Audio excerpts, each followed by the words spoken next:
The world is getting crazier. People are acting more and more insane. The end of the world is tomorrow. Tomorrow. There's only one thing to do when the world is falling apart. Listen to Basil and Gonz as they discuss this week's news and events through the lens of Bible prophecy. You are listening to Canary Cry News Talk.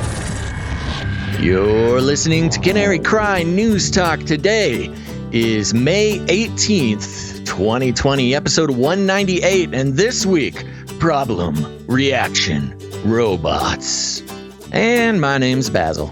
And this is Gonz. Welcome to another live stream episode, recording live too. Canary Cry Radio YouTube channel, FaceLikeTheSun YouTube channel, D-Live channel, Twitch, Facebook, Periscope, Twitter, and we're here. We're here and we're doing it. And don't forget, everybody, if you miss, a lot of people tune in a little late to the live stream and they're so sad, and we're so sad for you. But remember, we've got, we've been doing this a long time. If you miss an episode, YouTube, if they censor the episode, take it down, demonetize, whatever it is, you can find all the episodes and years and years and years worth of episodes by searching your podcast player of choice for Canary Cry Radio and Canary Cry News Talk. Two separate shows, both part of a balanced diet. All right. Awesome. Yeah. Very cool. So how you doing today, Gonz? You made it through the weekend. I did. I feel the same way as some Twitch people in there saying that your eyes look beautiful today, Basil, on the day of this apocalypse. Thank you so much. I got a good night's sleep last night, so I'm looking bright and engaged, bright-eyed and bushy-tailed, as my dad and many people's dads would say. I want to say a big ol' hello to people in the chat, specifically over on Twitch. We got Jeff Bezos RFID chips in stock. I see in there we got Flippy Official. What in the hillbilly heck? All sorts of good Twitch folks over there. Thanks for tuning in. And over on, over on YouTube, who we got over there? Oh, Six String Commandos on Twitch too.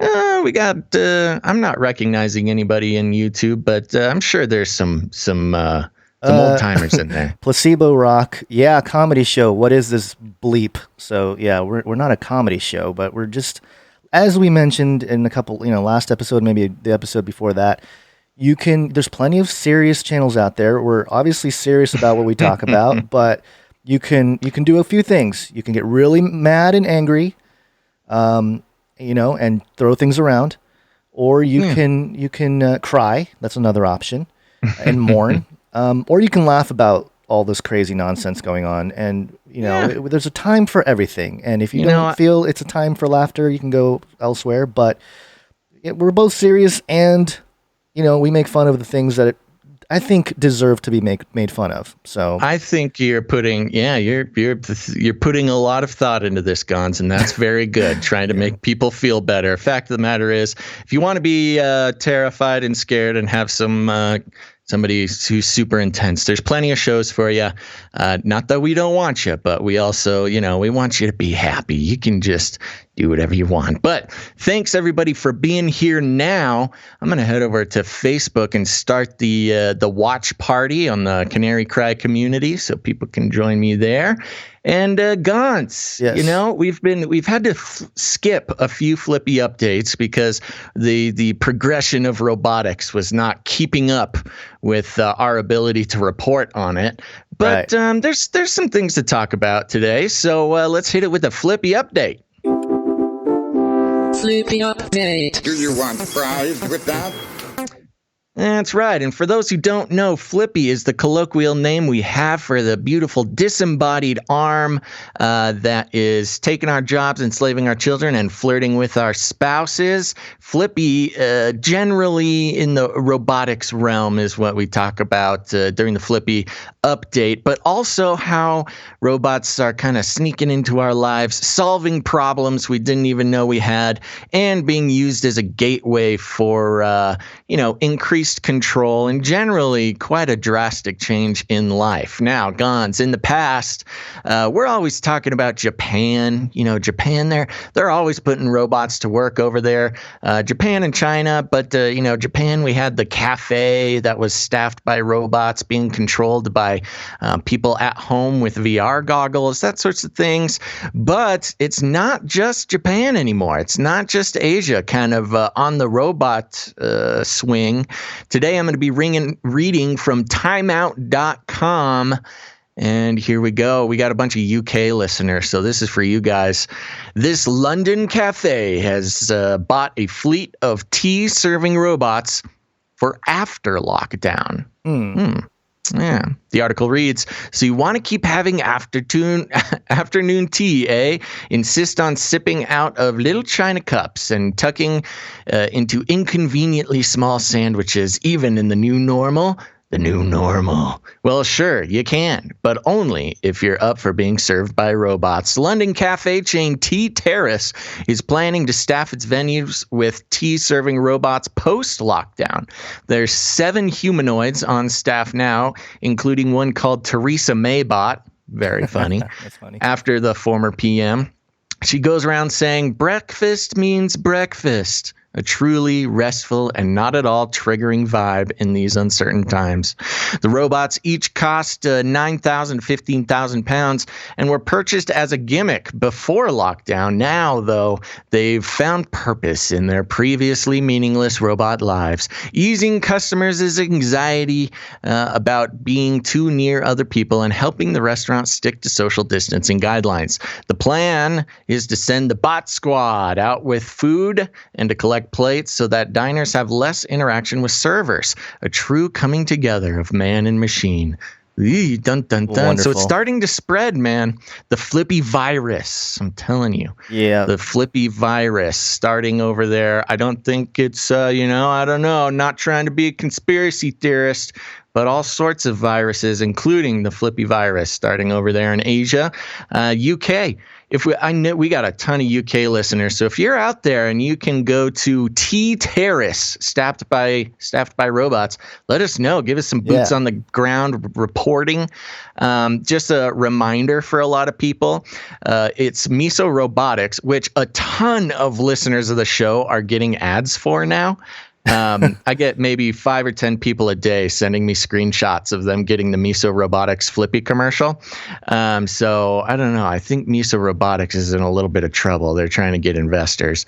So everybody go invest in Miso so I can continue to report on Flippy. I actually found an article that I didn't include in the notes that we have here. Which had to do with the people that are behind the actual Flippy, like the funding of Miso Robotics. I think they're called, I'm trying to find it now, refine it. I don't know if I will. Wavemaker. They're called Wavemaker. They're considered Silicon Beach's most unusual venture capital fund. So if anyone wants to do a little research, look up Wavemaker. Silicon Beach, not Silicon Valley, but Silicon Beach Venture Capital Fund. They're the ones that funded Flippy the robot through Miso Robotics and stuff. So yeah, it's all money. It's all money, money, money. Twitchy MP or Twitchimp over on Twitch says if a restaurant uses robot employees, they should find robot customers. So that is there you go. True. It's only a matter of time. Yeah. I do want to thank Quiet Storm 1323 for giving us a $2 super chat over here. And he had a message about, I think he said there's nothing funny about getting chipped. And I don't know if you saw in the chat, but I responded, then don't take the chip. Hashtag don't take the mark, There you go. Yeah. Don't want it, don't get it, baby. But moving back to our Flippy update, we got a second Flippy update to make up for all the lost time. Yeah. Flippy update. Do you want fries with that? This one isn't exactly a robot arm, but I want to play this report for you because this lady, this Yahoo News article, "We're open Detroit robots and restaurants team up in Ann Arbor," and we just got to watch this report. This has to be a native ad, and if you guys don't know what native ads are, it's basically a company pays the news agencies to have news stories that look like news stories, but actually they're advertisements. And I think the lady that does the report here is way too pumped about the situation here. Yeah. Whenever I order food for delivery, which is a lot, hey, I'm always hungry. I often look out of the window and the door to see if the delivery driver is in the driveway.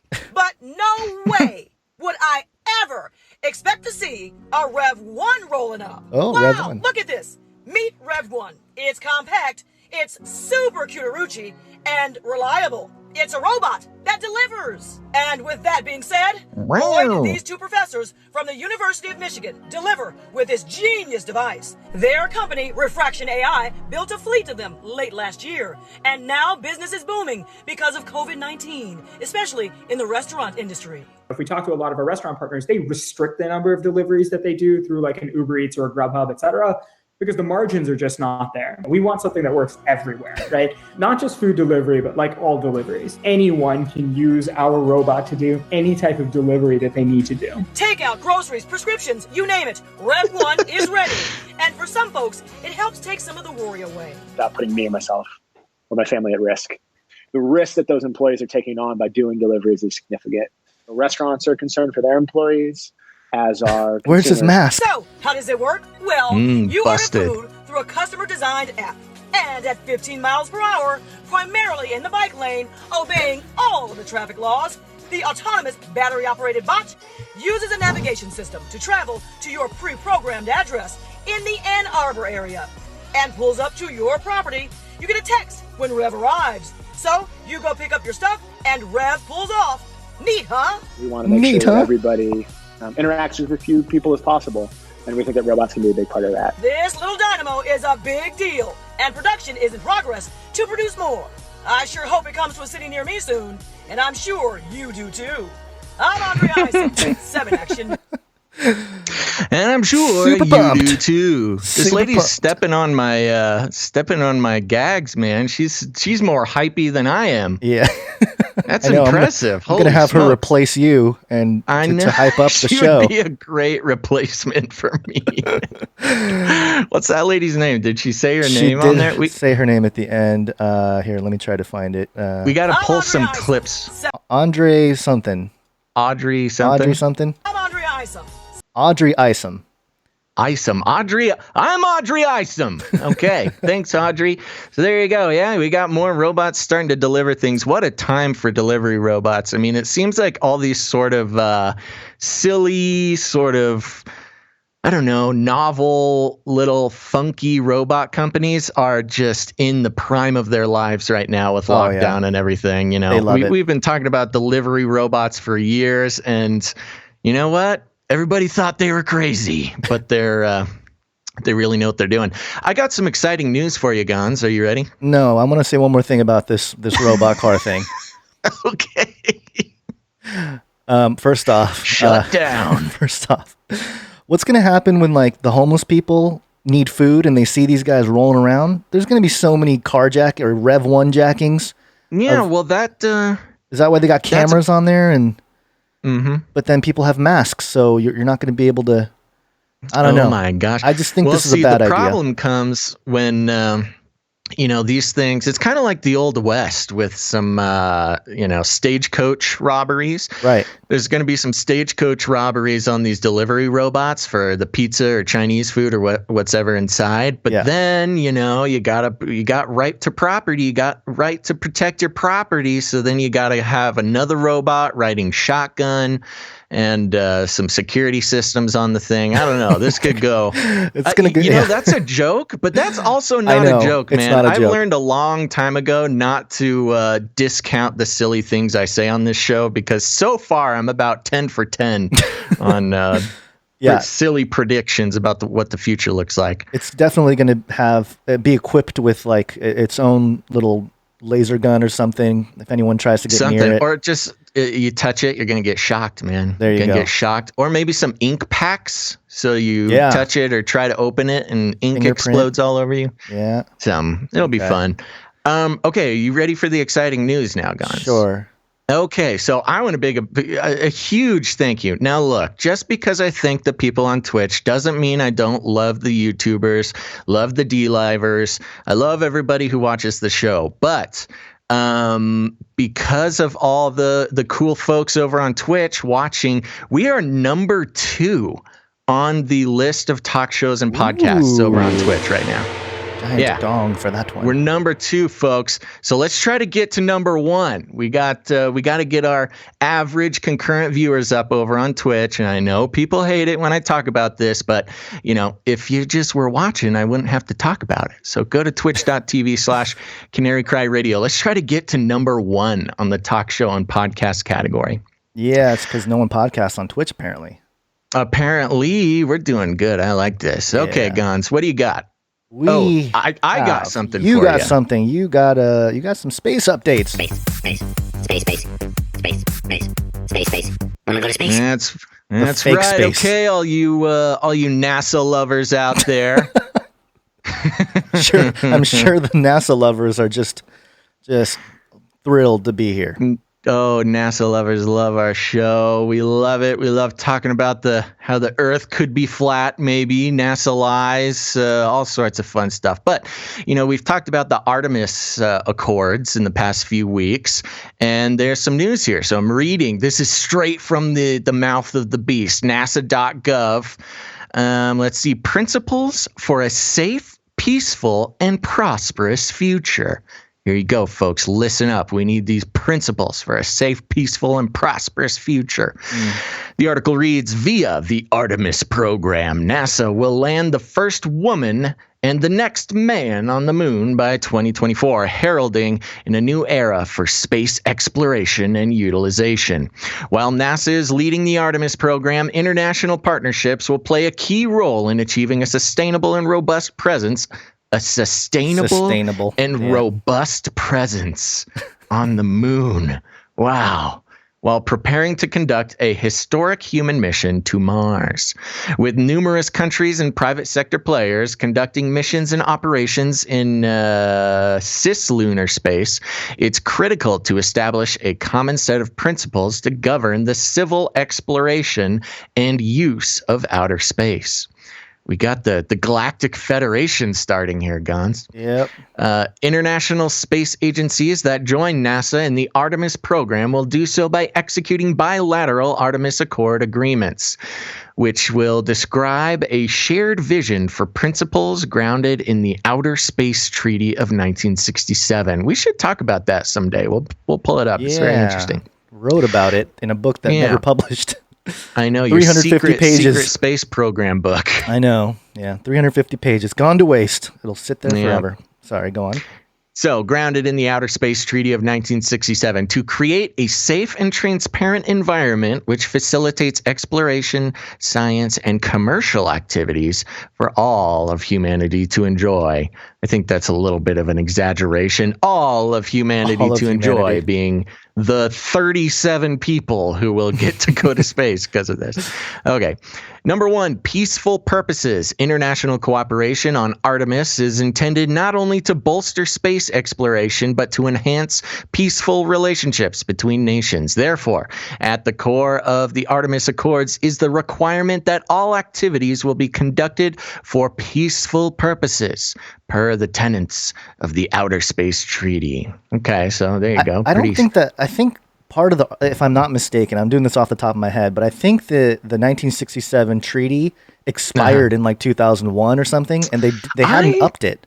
So I don't remember something like that. Yeah, they keep bringing it up, but maybe I don't know. It's just an interesting thing to think about because if I recall, the last I remember hearing about it, Bush didn't update it, and so they were trying to conquer space during the Bush Jr. era, and of course he was just dodging shoes being thrown at him and stuff, so he couldn't do it. But go on. What I found the other day was a 10-hour relaxing music video on YouTube that was set to the repeating video of Bill Gates getting pied in the face. Oh, that's fantastic. It was so peaceful, so relaxing and nice. Okay, back to the Artemis Accords. Transparency being the next one. Transparency is a key principle for responsible civil space exploration, and NASA has always taken care to publicly describe its policies and plans.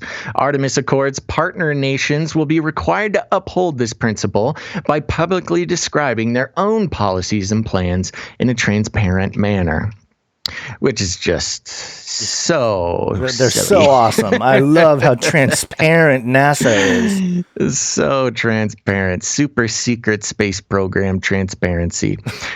All right, moving on. Interoperability. Interoperability of systems is crucial to ensure safe and robust space exploration. Therefore, the Artemis Accords call for partner nations to utilize open international standards, develop new standards when necessary, and strive to support interoperability to the greatest extent practical. So there you go. You can't mix Legos and Duplo blocks now, Gons. Everybody has to use Legos. Get those Duplo blocks out of here. I can't say Duplo blocks. I don't even know what those are. It must be fake Legos, man. Oh, fake Legos? Fake Legos. Okay. Yeah. All right, next, emergency assistance. Providing emergency assistance to those in need is a cornerstone of any responsible civil space program. Therefore, the Artemis Accords reaffirm NASA's and partners' nations' commitments to the agreement on the rescue of astronauts, the return of astronauts, and the return of objects launched into outer space. Additionally, under the Accords, NASA and partner nations commit to taking all reasonable steps possible to render assistance to astronauts in distress. Well, yeah, there's going to be like 5 of you guys out there. You got to help each other out. That makes sense there. It's really interesting. This is I mean, of course, I'm not saying these are necessarily bad, and maybe you should give another rundown of the Artemis project and the Artemis Accords, just for those who may have missed that episode, Gons. I think it was a couple episodes ago, and I think Trump was the one that announced it, basically to mine the moon, and we're all going to get to have more resources because, they're going to mine the moon, and of course, Alex Jones talking about they're going to have statues of Trump on the moon and Mars, and Artemis being the Greek goddess of the hunt, the wilderness, wild animals, the moon, and chastity. Mm-hmm. Interesting. Yeah. The daughter of Zeus and Leto, and the twin sister of Apollo. So that's why they named it Artemis. We had Apollo in the 60s. Now we have Artemis, the twin. There you go. And and we had we showed the Space Force recruitment video a week or two ago. If everybody remembers that, very important. Recruitment is now open, soldiers and astronauts. So everybody needs to get on that. Okay, continuing. Are you going to read all of these? Well, I mean, there's quite a few. Do you have any special ones you want to read? No. Not really. The only question I have is they talked about the first woman on the moon here at the beginning. Mm-hmm. What if it's like a transgender woman? Does that count? Oh, Gonzo, of course it counts. Okay, good. I'm looking forward to that one. Yeah, we need as much sort of complicating factors. This is space now, Gons. Oh, that's right. We can't make it simple. So yeah, I mean, if you find this boring, Gons, I don't have to read through all of them, but I'll list them. We had the emergency assistance. We had the registration of space objects, release of scientific data, going back to the everybody getting along nicely and trying to, as one human race, is kind of a globalist ideal thing, is what we're working for here. And that's kind of the idea here is, the space is the future. We're trying to make it open for everybody, and as a global society, we all gotta get along and help each other out and do this as a human race, a human species. Which, hey, there's nothing inherently wrong with any of that. That's great. I mean, we should be working together. We should be getting along, and that's all good. But much like it was in 1969, where the moon landing and really the entire space race for its whole history was sort of used for nationalistic pride. Right. And, it was a race of nations. It was competitive between the nations. We got a different attitude now, Gons. This isn't about separating nations or competition. This is about everybody coming together and getting along, which is nice for a public-facing sort of the brochure of the Artemis Project. Yeah. Remember, we're reading the brochure here. And of course, different nation states and groups have been having secret space operations for decades. I mean, that's kind of the whole point. It's no fun if you got, your geopolitical nemesis knowing everything, sending your nukes shooting, laser shooting satellites up into space. But at least as far as the public's concerned, it's going to be all nice and kumbaya up there. Mm-hmm. Okay. Yeah. Mm-hmm. The whole, that reminds me of the Masonic flag that they allegedly planted on the moon. Yeah. Allegedly. Just the last two, to read the last two here of the Artemis Accords. Deconfliction of activities, which is let's just read through this one real quick. Okay. Avoiding harmful interference is an important principle of the Outer Space Treaty, which is implemented by the Artemis Accords. Specifically via the Artemis Accords, NASA and partner nations will provide public information regarding the location and general nature of operations, which will inform the scale and scope of safety zones. Notification and coordination between partner nations to respect such safety zones will prevent harmful interference. So that's how we're going to keep everybody away from the secret Nazi moon bases. As you say, this is our safety zone. You can't come over here. Yeah, see, it was all that safe space stuff was prep for the hiding the Nazi moon base.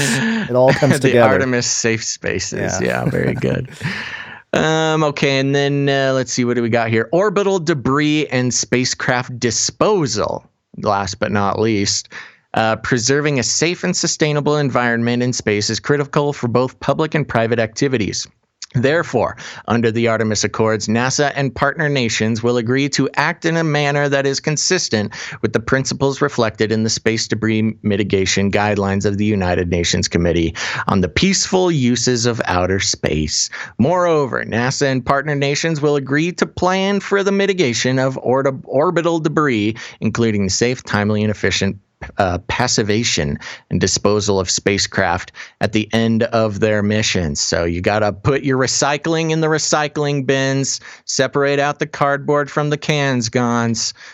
We got to get this right. So there you go. There's your nice and friendly Artemis Accords, principles for a safe, peaceful, and prosperous future. We're going to be keeping an eye on the Artemis project. This really is sort of the globalist sort of peaceful exploration into space. Of course, we got Trump and others talking about mining that sucker. Get all the gold, man. But I don't know. We'll see. Of course, as happens, has always happened in human history and will continue to happen. You got big, powerful groups agreeing to some peaceful rules, and then inevitably everybody's going to be doing all their own secret stuff, and the clandestine space missions will continue. Yes. Let me just mention one of the passages I wrote about in the book that never published was Obadiah 1. It talks about the destruction of Edom, and there's a part in there that says, "Though you soar like the eagle and make your nest among the stars, even from there I will bring you down, declares the Lord." So, yeah, good luck there, Space Force. Space Force! Here we go. Trying to get up to no good there, up into the high heavens. Yeah, it's going to be interesting. We'll see. Yep. We'll keep an eye on it. So that was more of a little update for everybody, but there you go. Awesome. On with the show. All right. This is a story that's a little different. It's going to be biblical. Because, where am I? We talk a lot about technology and science and the scientific dictatorship and stuff like that. This is an article that was published on stream.org. And it was written by Lee Strobel. You may be familiar if you're a Christian or if you're a follower of Jesus and you have studied some of the evidence for the resurrection and things of that nature. Does science support miracles? New study documents a blind woman's healing. And the article reads, she once was blind, but now she sees. A peer-reviewed medical journal has published the extraordinary case study of a woman whose eyesight was spontaneously restored after prayer for healing. It's the latest example of how researchers are increasingly using scientific methods to investigate claims of miracles. The study details the medical history of a woman who was blind for more than a dozen years from juvenile macular degeneration, an incurable condition. She had attended a school for the blind, used a white cane for mobility, and read Braille. One night at bedtime, her husband, a Baptist pastor, got on his knees to pray. He put a hand on her shoulder as she laid on the bed. They were both crying as he prayed, "Oh God, you can restore eyesight tonight, Lord. I know you can do it, and I pray you will do it tonight." With that, she opened her eyes and saw her husband kneeling in front of her. Quote, "I was blind when my husband prayed for me," she said. "Then, just like this, in a moment, after years of darkness, I could see perfectly. It was miraculous. Within seconds, my life had drastically changed. I could see. The woman's eyesight has remained intact for 47 years since the proximal intercessory prayer, or PIP. That is, Christian prayer for healing with accompanying touch. 4 researchers published the case study, the first of its kind in medical literature, in the medical journal Explore. They are part of Global Medical Research Institute, which focuses on investigating claims of healing after prayer. 6 years of feeding tubes healed. Last year, this group published another incredible case study in the peer-reviewed Complementary Therapies in Medicine. In that case, a man suffered from gastroparesis. I'm saying that wrong. And relied on 2 feeding tubes for 16 years. When he experienced hands-on prayer at a church, he said he felt an electric shock starting from his shoulder and going through his stomach. He had been instantly healed. His feeding tubes were removed, and 7 years later, he is still free from any symptoms. Again, this was the first published case of such a spontaneous healing of this incurable condition. And then he says, in my book, The Case for Miracles, now in paperback, I report on several compelling studies that support claims of miraculous healings after prayer with physical touch. For example, Indiana University professor Candy Gunther Brown, PhD at Harvard, led a team that went to villages in Mozambique to study 24 people who were blind or deaf, or who suffered from severe visual or hearing impairment. First, her team used standard tests and technical equipment to precisely determine each person's level of hearing or vision. Then they were each prayed for individually in the name of Jesus with accompanying touch. Immediately after that, they were tested again. The results? Quote, "We saw improvement in almost every single subject we tested," Dr. Brown told me. Quote, "Some of the results were quite dramatic. Indeed, the average improvement of visual acuity was more than tenfold. Martine, a resident of the Namuno village, couldn't hear the equivalent of a jackhammer next to her when the researchers first tested her. After praying for healing, she was able to make out conversations. Brown and her team then did a replication study in Brazil to see if they would get similar results, and they did. The Mozambique experiment was a rigorous scientific study accepted for publication in the secular peer-reviewed scientific Southern Medical Journal. What's Dr. Brown's conclusion? Quote, "Our study shows that something is going on with Pentecostal and charismatic proximal intercessory prayer," she told me. "This is more than just wishful thinking. It's not fakery. It's not fraud. It's not some televangelist trying to get widows to send him their money. It's not a highly charged atmosphere that plays on people's emotions. Something is going on, and it surely warrants another investigation." End quote. Personally, I would venture to say that something miraculous is occurring, and I agree with Dr. Brown. More such research is needed. But in the meantime, several scientific studies are pointing to the direction of divine intervention in people's lives. So this is very interesting. As we move in this super high tech, we're going to heal vision. We're going to heal all sorts of people with all their ailments. Elon Musk saying we're going to heal, brain injured people and all this kind of stuff. It's interesting that we might start seeing actual scientifically verifiable miracles. I don't even know how that works necessarily. That but certainly would be interesting. I don't know that it's going to go that far, but I'm saying that it's going to be a thing that people are going to study more and more as these types of things happen. But at the same time, you got to remember the whole Antichrist counterfeit signs and wonders as well, just to keep that in mind. I'm not saying that God doesn't heal. I'm saying maybe there's some counterfeit type of healing going on from the devil himself too. Who just to knows? stay balanced here. Go ahead. It's been one of those things that, everybody has their own opinion on. Growing up, I grew up in the sort of Pentecostal charismatic group there. So lots of this kind of stuff. And, I've always heard claims of scientifically researched and verified, things going on. But it's always hard to find exactly the sources for those scientific studies and things like that. People talk about it all the time, but there have yet to be. I'm not saying there isn't. There probably is, but it's interesting because even if there was scientifically verified evidence of something like this happening, it's probably a long shot that anybody would hear about it. Just because this too much of a paradigm shift. Yeah, that's true. Yeah, and that's probably why you tried to sell me that snake oil when we first met. I was like, what is this for? And you just kept saying, stop it, Gonzo. Oh, stop it. Just trying to get you in trouble. I know. So yeah, no, that's very interesting. Who is this guy? Who is this researcher? Who is this guy? You know this guy? Lee Strobel? Yeah. Or the doctors that he quoted. Lee Strobel's an author. He was an atheist. The doctors. He's one of those he was an atheist who went out to disprove the existence of God and ended up becoming a believer in the process. The evidence was overwhelming. Oh, okay. Case for Christ. He's actually. No. I'm talking about the doctors. The doctors. The scientists, not the author. I don't know about the doctors. Just some doctors from universities. Yeah, see, that's the problem, man. Yeah. To find those doctors. I know. Okay. All right. Are you ready for the next one? Yeah, very cool. I got some for you.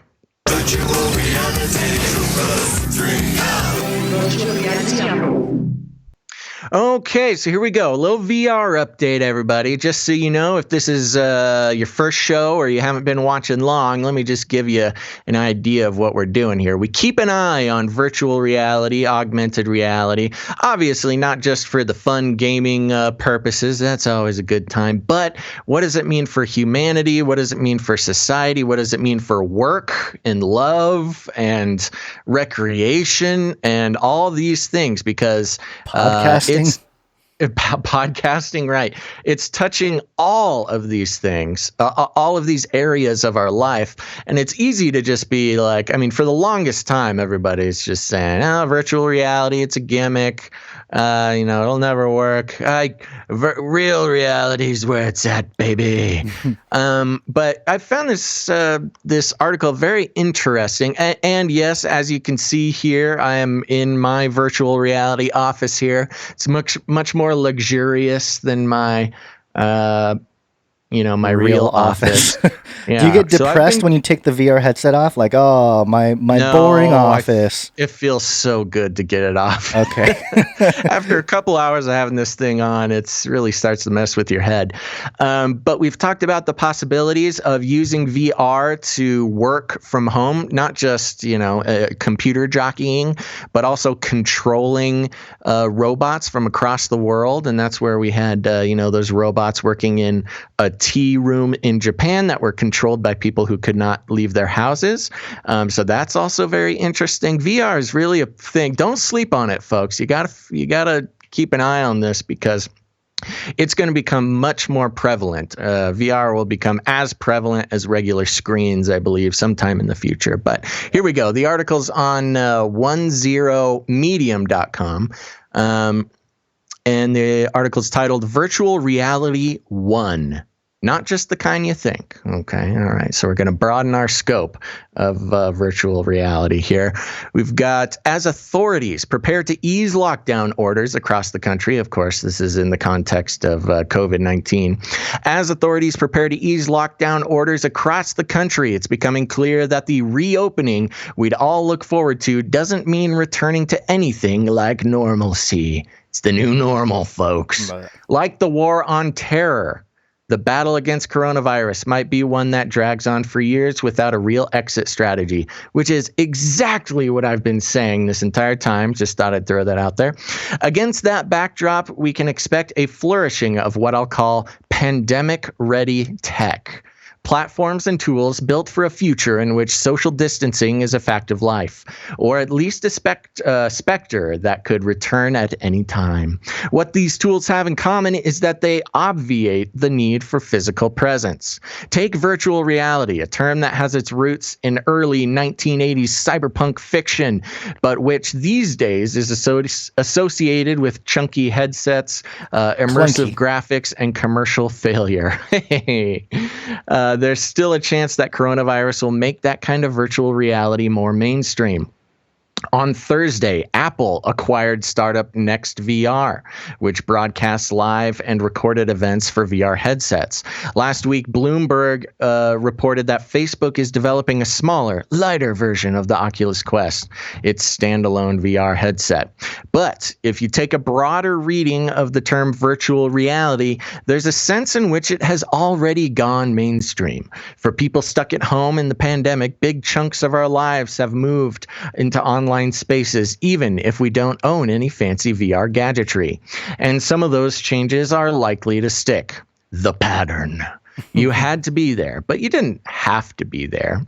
For years, massive multiplayer games have been evolving beyond entertainment and into gathering places. The stay-at-home orders have only accelerated that trend. This week, a Democratic political strategist suggested that Joe Biden's campaign could take a cue from rapper Travis Scott's virtual Fortnite concert and project a giant hologram of the candidate against the Grand Canyon as part of the Democratic convention. Hold on. Stop right there. Wait. Hold on. A giant Joe Biden hologram against the Grand Canyon. Now, I want to see that. I want to see that happen, and I want to see him say ridiculous things about his hairy legs. Can you imagine that? That would just be, it would be sad. It would be funny, but it would be sad. It would be sad. A humongous, confused old man just standing above the Grand Canyon, talking to all the Gen Zers. Oh my god! Playing Fortnite. Oh, that's great. Although I might pick up Fortnite to play it if Joe Biden would show up in one of the levels. Okay, go ahead. Sorry. And they're referring to Travis Scott, who's a rapper. I saw clips of this. They did a Fortnite concert, so he was humongous. He was like 100 feet tall in Fortnite and did a concert, and that's it. That's the end of it. Scott's April 23rd takeover, the Battle Royale game, which drew more than 12 million concurrent viewers. That's a lot of concurrent viewers. And nearly 28 million in all, has quickly become a benchmark for the potential of in-game live events. The idea of Biden trying to stage any like this is both undeniably absurd and surprisingly plausible. I think that's a good read. That's a good way. Yeah, it's a good way to put it. The idea came as the prospect of a virtual Democratic convention is looking more likely. On Tuesday, party leaders took a step in that direction, giving convention planners the authority to allow virtual voting if needed. This is for the primary vote at the convention. Right.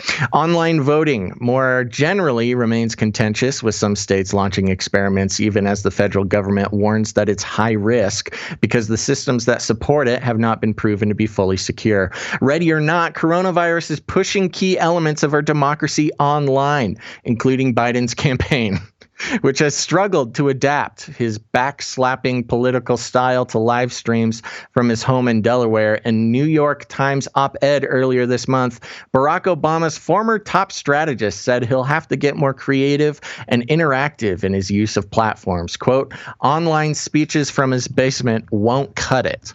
I think that's wise. It's smart. Those basement videos from Biden have not quite done it, I don't think. No. Continuing on, even if and when the pandemic recedes to the point that we can safely cram tens of thousands of people into an arena or conventional hall, or even hundreds into a club, the logistical infrastructure that supports those events, from venues to promoters to StubHub and Live Nation, may lie in ruins. When you think of how Netflix was chipping away at movie theaters even before COVID-19, it's not a stretch to foresee virtual events like Scott's Fortnite concert permanently supplanting some portion of the live events industry. including but not limited to concerts. ESPN's Arda Okal, a former WWE announcer, predicts Fortnite weddings, Fortnite business meetings, an in-game WWE event, and Survivor Fortnite. All of those things already exist in other games. So this is the biggest OK boomer I've ever seen on Arda Okal. Weddings have existed in MMORPG games for a long time. Same with business meetings. I guess an in-game WWE event, like, the video game of WWE that already exists, and Survivor Fortnite. That's just called Fortnite. Moving on. Nor will the trend be limited to Fortnite. Couples are already holding. Okay, so they just did a whole few paragraphs on what I just said. Let me see here. Let me scan because this is a little bit long. But what do you think, Gon? Are you going to ever jump into, so what they're saying here is not just virtual reality in the sense of the goggles and the 360, creation of these games and atmospheres and events and things like that, but that the internet itself, pretty much, if you take that definition, we've all been almost exclusively living in virtual reality for at least 2 months here, and some people many, many years. Yeah. Well, I find it interesting, and tying it back to the moon stuff, I always felt like one way that if the moon landings were faked, one way that they deceived everybody was through the television set, right? Everyone's seeing this. Oh, they're on the moon. They see video footage. Well, this boom in VR might be the next evolution of trying to deceive everybody of going to the moon or going to space or whatever it is. If, hey, look, you can be on the moon with the astronauts in your VR headsets. And everyone will say, look, I was there. It was like I was there. It's just a very that would be an interesting recreation of the 1969, just the social impact and social experience of, being there, watching it on TV. You hear people say, I know I was sitting right in the living room with my parents or my kids or whatever when it happened. I'll never forget it. And now it'll be everybody, I was there in my VR headset looking around and all that kind of stuff. I can see Earth. I could see Earth through my VR goggles, and therefore it must be true. I mean, that's the extreme end of it. But also, in terms of a practical sense, I think this was coming. Obviously, the virus accelerated all of it and made it so that certain industries would die and other industries would pop up, and VR being one that really can take advantage, along with delivery robots and flippy arms. Yeah, I mean, it's else. crazy how quickly it murdered so many industries. I mean, live event industries, that sort of thing. And now it's all falling on VR. When we started, following virtual reality, augmented reality, all that kind of stuff, it was kind of not as a joke, but, it's just something we were interested in. It didn't, and whenever we talked about the major impacts that it would have on the future, it was always very theoretical and we all, not to say that we are having to stretch too far, but I mean, it took a year, maybe 2 years, to go from gimmick gadgetry all the way to it's the only way to experience other people. Right, and it's just crazy how we've been reporting, at least on News Talk, but even before then on Canary Cry Radio, the advent of VR and AR and how it's going to impact society and how it's going to impact all of our day-to-day living, Real Player One type of stuff that we've been covering. And people are like, yeah, but it's going to be a while. It's going to take so long. I know. We were even putting it out. We're probably the craziest ones, and we're putting it out maybe 20, 30 years. But I wasn't saying that long. I thought it would come sooner, but I didn't think it would come this year. Boom, here it is. Put on your VR headset or lose your job kind of thing. But it's going to become more and more difficult for people to avoid if they want to keep their jobs, if they want to communicate with people or whatever it is. That whole VR headset, and it's going to become cheaper. That's the other part, right? The devices are going to be cheaper, more accessible, and the kids are going to get it a lot sooner. I guess I was going to say in their schools, because we were reporting on that as of last year. Kids in public schools and stuff are receiving VR types of experiences to learn, and you don't need to be in a school setting to do that anymore. You can do it at home. So I'm sure education will be a big vehicle to bring this to everyone's homes, just like the TV. It's exactly like the TV was in everyone's homes eventually. I think we're going to see a similar boom in the VR gadgetry sector. Holodecks, baby. Holodecks, I've thought about converting one of the rooms in my place into just a full-on holodeck. Just completely devoid of furniture. All you got is a virtual reality headset. Are you going to connect to the strings? You remember we reported on the strings on the fingers a couple episodes ago? Yeah, that would be interesting. I don't know if that has a future, but I've seen some of these holodecks, and they hang the cords for those who have corded VR headsets. They're on these like suspension systems hanging from the ceiling, and it does look like the person wearing the helmet is like a marionette.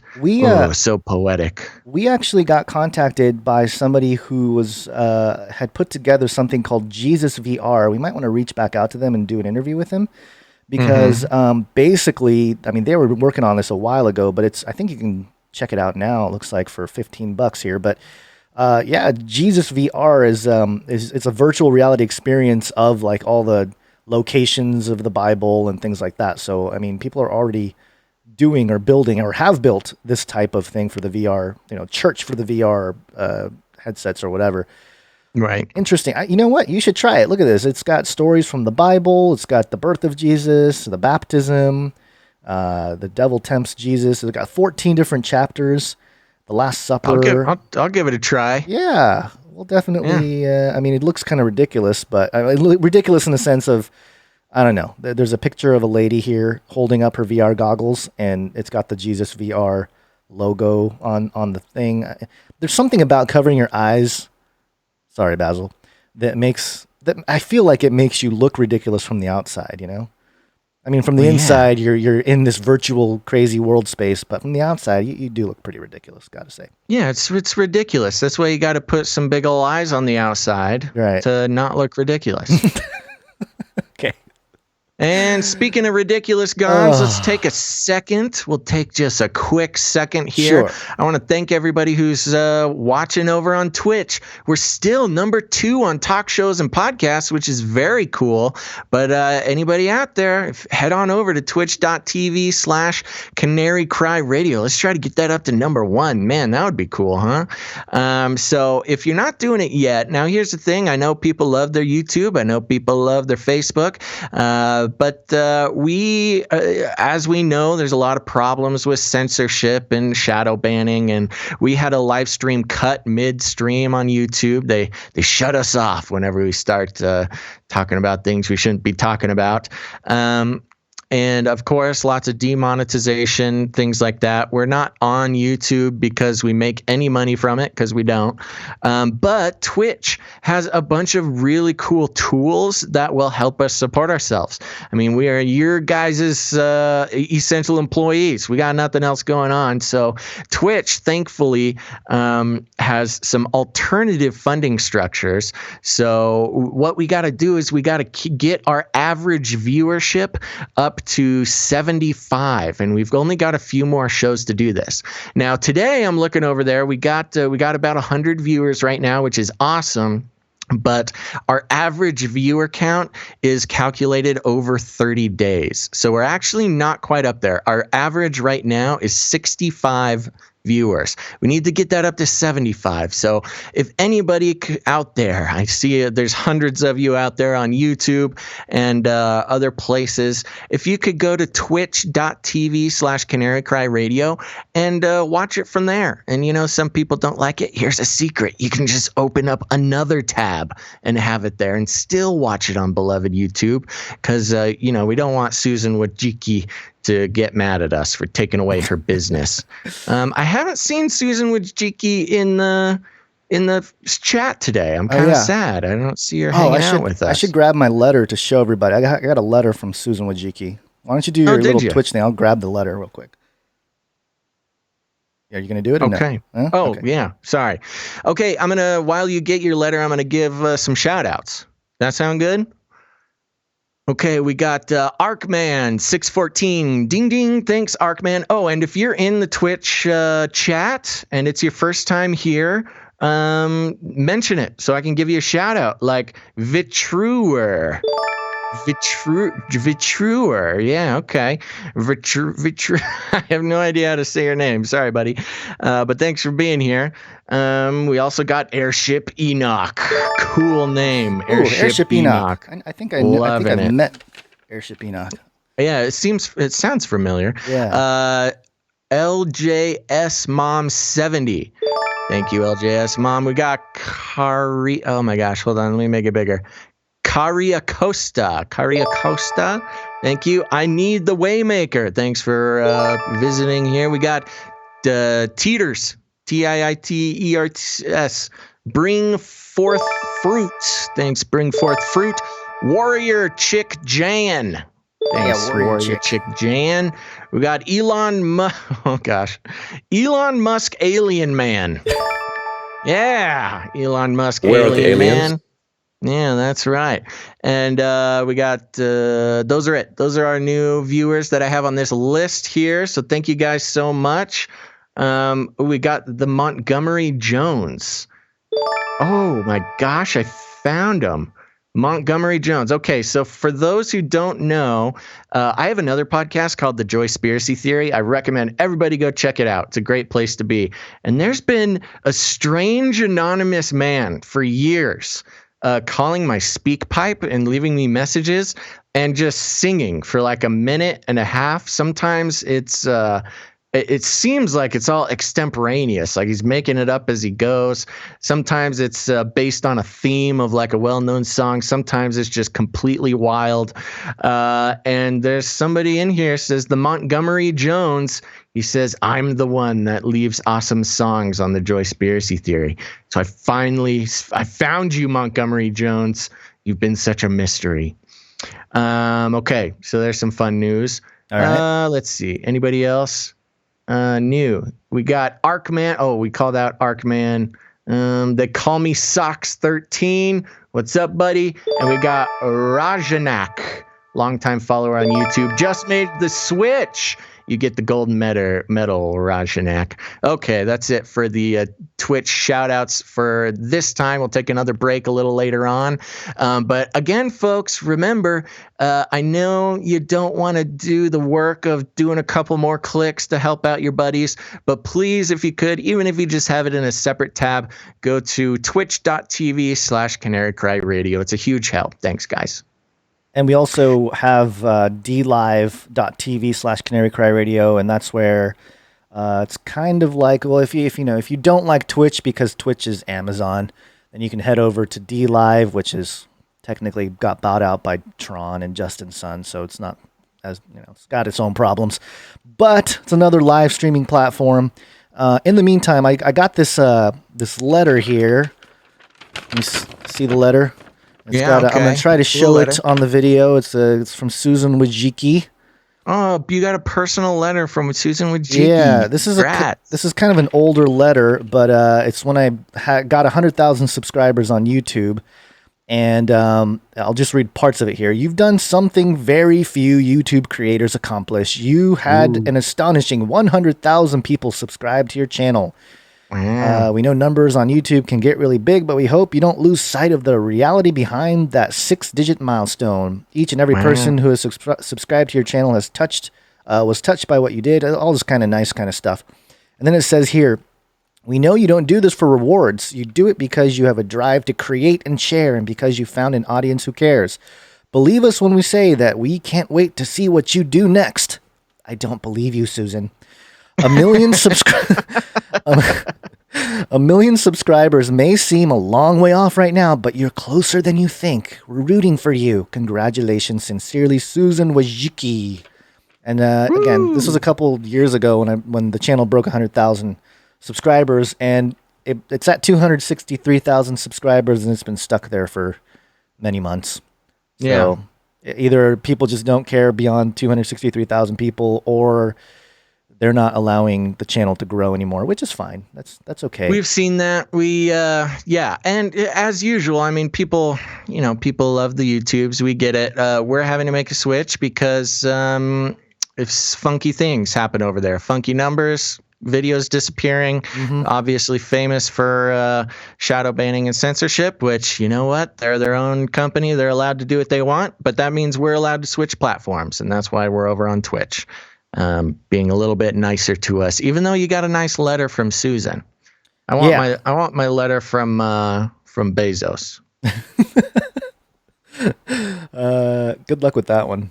You might get a robot dog, one of those DARPA dogs, knocking on your door, with a letter from Bezos in his mouth as a scroll. Oh no, yeah, they'll come. They'll come get me. Yeah. Those robot doges where I am. Oh gosh, I've lost control of my VR hand. Okay, there we go. All right, should we get back to the stories, Gons? What do you think? Let's do it. Okay. COVID.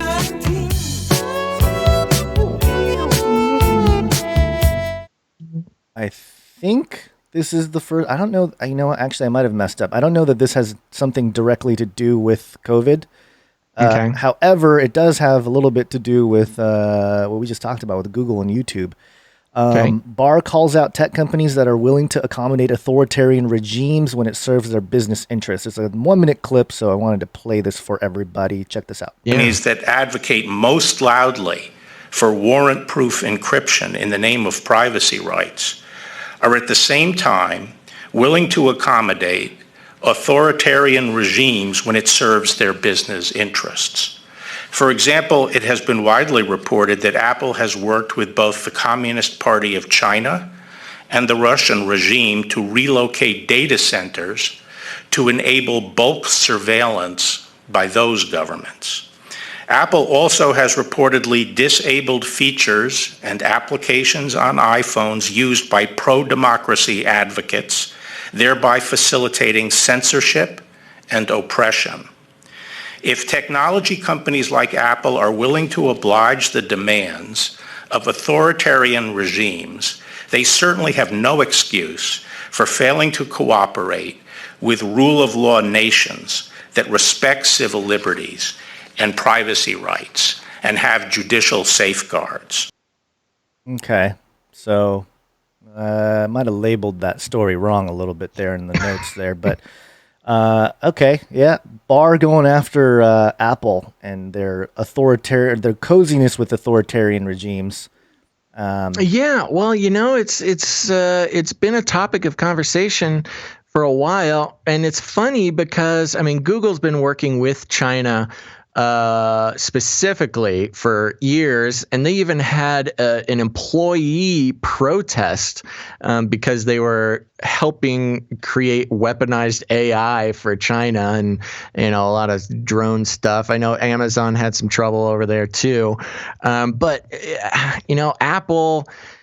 Just now, they are kind of the last bastion of the idea of a big tech firm that wouldn't bow to governments. And just recently they started slipping a little bit, giving location data for COVID tracking. Well, at least publicly. There might have been some stuff going on behind the scenes already. Who knows? So, yeah. But okay, cat hair in my mouth. So there you go. You got Barr calling out big tech. At least it's nice to hear something coming from the top. Yeah.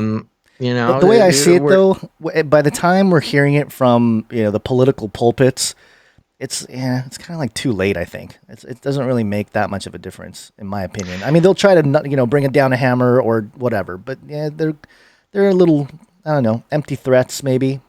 Yeah, it's always empty threats, man. These corporations are immune. There's been a lot of talk, and there's been a lot of talk about trust busting too, with Google and Alphabet and all this stuff. Trust busting, activating the antitrust laws to break up companies that have monopolies. There's a lot of talk about that recently.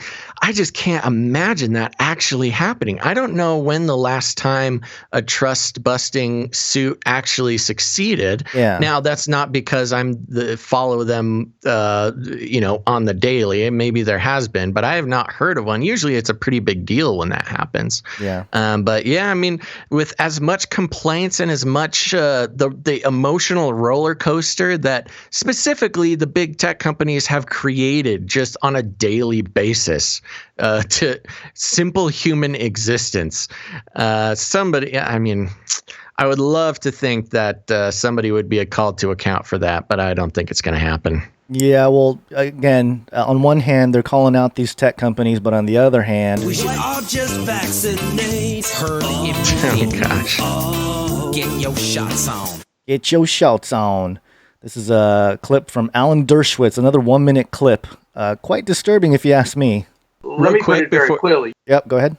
Sorry. Real quick before you do, I'm giving a shout out to FJV Tank 0311 who made the move, and giving a shout out to Swamp Lily the Painter. Nice. Finally started watching on my PC so I could switch to Twitch just to watch you guys boo to Susan. All right. That's right. Boo to Susan. Boo to Susan. All right, let's hear Dershowitz. Thought I saw something in the chat. Somebody saying that Susan's threatening people with something to come back to YouTube. No, Susan Wojcicki official, who is an avid viewer of our Twitch channel.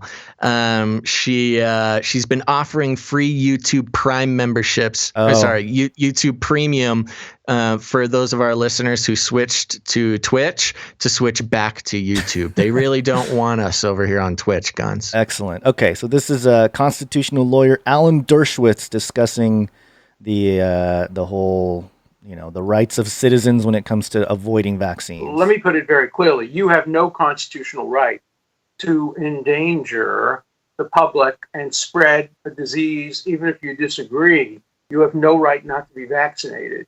You have no right not to wear a mask. You have no right to open up your business. Wait, can I stop you? No right not to be vaccinated? Meaning if they decide you have to be vaccinated, we have to be vaccinated? Absolutely. And if you refuse to be vaccinated, the state has the power to literally take you to a doctor's office and plunge a needle into your arm. If the vaccination Where is that in the Constitution? If the vaccination is designed to prevent the spreading disease. If the vaccination is only to prevent a disease that you will get, for example, if there's a disease that will kill you, you have the right to refuse that, but you have no right to refuse to be vaccinated against a contagious disease. Public health, the police power of the Constitution, gives the state the power to compel that, and there are cases in the United States Supreme Court. Let me put it very... Did you see the guy interviewing? His face, like throughout the whole thing, was just like appalling. I can't believe that he was like, "What? Huh?" Yeah, it is appalling. This is really troubling. I mean, he literally said, if you're gonna say no to the vaccine, they can take you out of your house and bring you to a doctor. I mean, come on, man. What? Was that the end of the clip? Yeah, it's the end of the clip. Yeah. I mean, it's bizarre, man. It's crazy. It's just weird. That's like, here's the thing. Usually when you traffic in sort of the interesting exploratory ideas that we do, that's the kind of talk that you get sensationalized and delivered to you. And usually the truth ends up not being so on the nose like that. But this is, we should talk about Dershowitz someday. I mean, he's a very influential figure, and for him to be coming out, and he's not even trying to sweeten it here. No. This is not like, well, it's our responsibility as good citizens. No, you do not have the right to not get vaccinated. The police have the right to scoop you away and bring you to a facility and get you. And plunge a needle into your arm. The exact words, plunge a needle into your arm. Wow. Okay. Do you know where this full interview is taking place? I wonder. We might need. I need to watch that whole interview. Yeah. Well, we'll leave links in the description from the show here. But yeah, I mean, this 1 minute clip is what people are sharing around, and it's quite disturbing. So I don't know. On one hand, Bill Barr calling out big tech companies. On the other hand, constitutional lawyers saying that they're going to plunge needles into our arm if we don't comply. All right. Well, they know best. Yeah, they know best. Yeah. Speaking of this COVID thing here. COVID.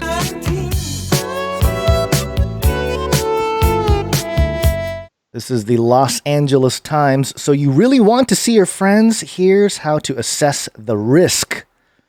They're going to tell us how to do it. Yeah. Okay. Tell me how it's done. Your willpower is fraying. Mine is too. For 2 months, we've been good. We've Zoomed. We've FaceTime. We've waved at neighbors from across the street and behind the fence. But enough is enough. We want to see friends and family in real life. Now many of us are allowing cracks to form in our protective coronavirus fortresses, crossing our fingers while doing our best to mitigate the risk. We let our kids ride their bikes together as long as they wear their masks. We invite friends into our yards for drinks, being careful to set the chairs 6 feet apart. Which, by the way, I've seen that in my neighborhood. I don't know if you've seen this, Basil, but I've seen birthday parties on the lawn, and everyone's all spread out, and it just looks kind of ridiculous. It looked more like a ritual circle than it did any kind of social gathering. Right. We experiment with picnics and social distancing walks. We make pacts. I won't see anybody and you won't see anybody, and that way we can see each other, right? Maybe? No? Los Angeles County health officials are still advising people to resist the urge to visit friends and family, even from a distance of 6 feet. We are recommending that you continue to do your distancing in the same ways that we've recommended before, using technology. Where's my ding? Here it is. Using technology is the theme here. Barbara Ferrer, the county's director of public health, said Friday, "We are not recommending at this point in time that people should be in social units together." Elsewhere, however, public health experts acknowledge that even rule followers are likely to experience quarantine fatigue and are looking for ways to cheat as safely as possible. Quarantine fatigue. Ain't that the truth? I know. I'm tired of this.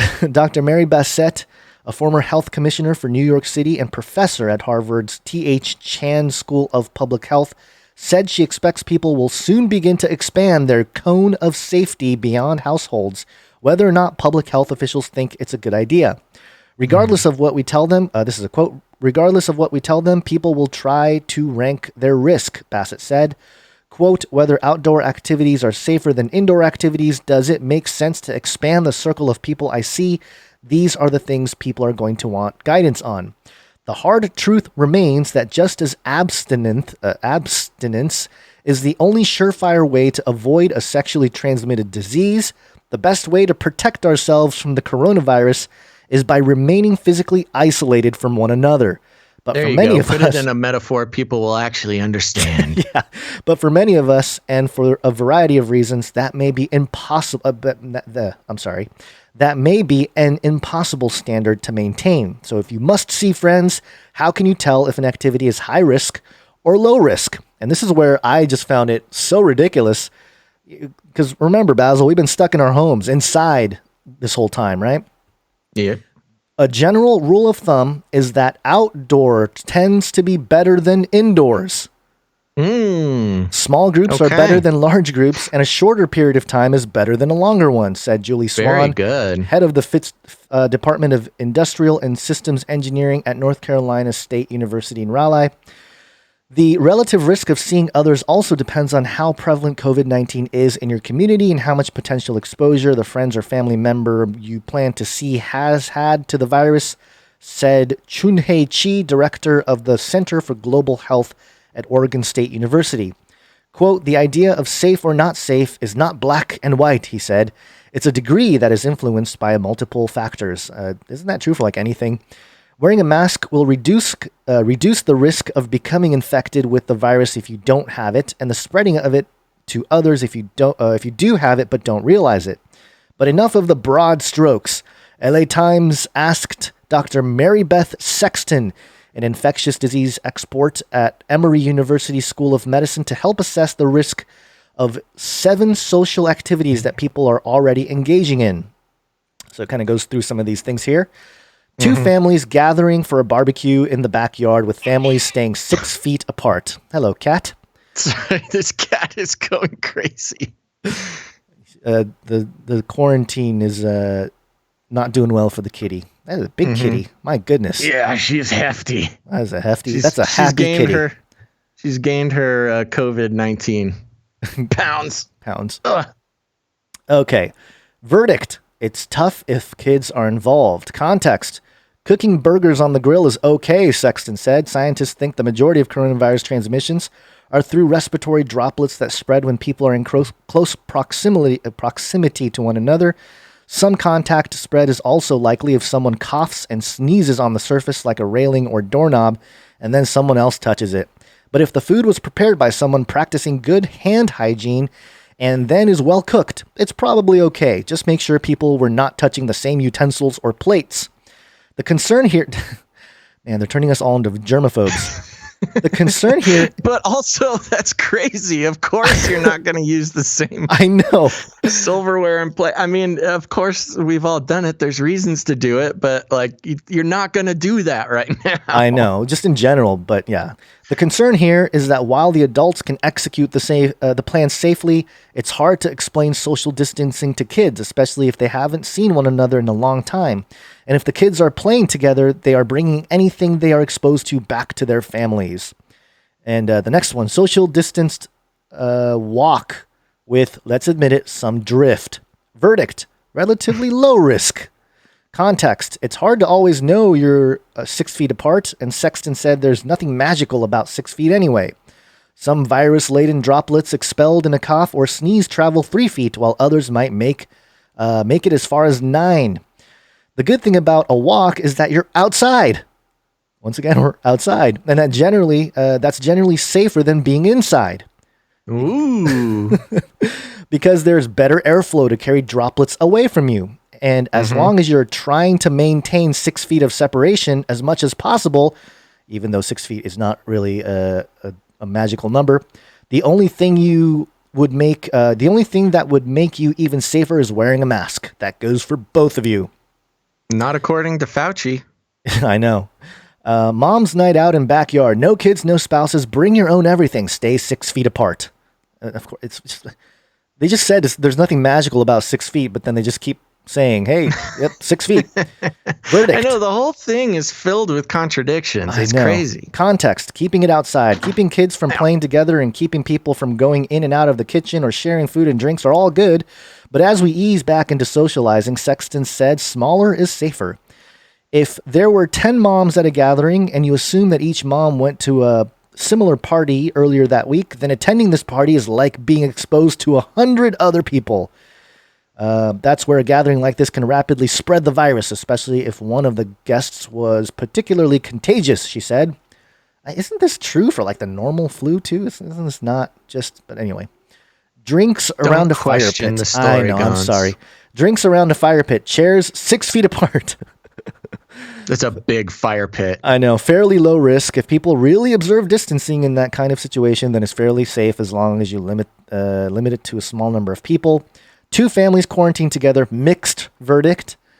Context, there are some really nice things about this idea, Sexton said, but it's hard to guarantee that someone in the group isn't going to be exposed. If they are bringing that exposure to a larger group of people than they would if they were with their own family. A lot of fear-mongering going on. Mm-hmm.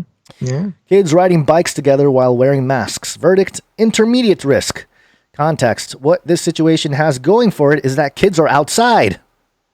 Again, thought we were supposed to all be inside, but hey, the good thing about this one is they're all outside, and their bikes prevent them from getting too close to one another. Plus, you've got the protection of masks. Sorry, which goes against another study or whatever you want to call it that came out a few weeks ago saying that you don't have to wear a mask if you walk, but you have to wear a mask if you bike because for some reason biking spreads more of the germs or something. More airflow. Well, yeah, more airflow to carry the germs, even though earlier that it said that it's less likely because the airflow will carry it away from you. Anyway, But you have to be careful because if any of these kids have been playing with other kids, their risk of exposure is magnified and they carry that risk back to their families. No, no. To make this safer, make sure none of the kids has had a ton of exposure to other kids and that they really understand that masks need to stay on. They should also wash their hands immediately when they come home. The mask thing, have you seen, there's been some articles, I don't have it here for the show today, but kids, so the effects of wearing a mask, one of them is you reduce your blood oxygen level quite a bit. Yeah. And, oh my gosh, oh man, there's a cat just stalking around me. I can hear her. Clever girl. She's on me now. Talking about how it lowers the oxygen level in your blood. And there's actually kids, I think this particular story I saw was in China of kids, doing PE or running around with masks on and collapsing because, their body needs higher oxygen, but the mask isn't allowing it to happen. So I don't know, it's a little bit of a give and take, man.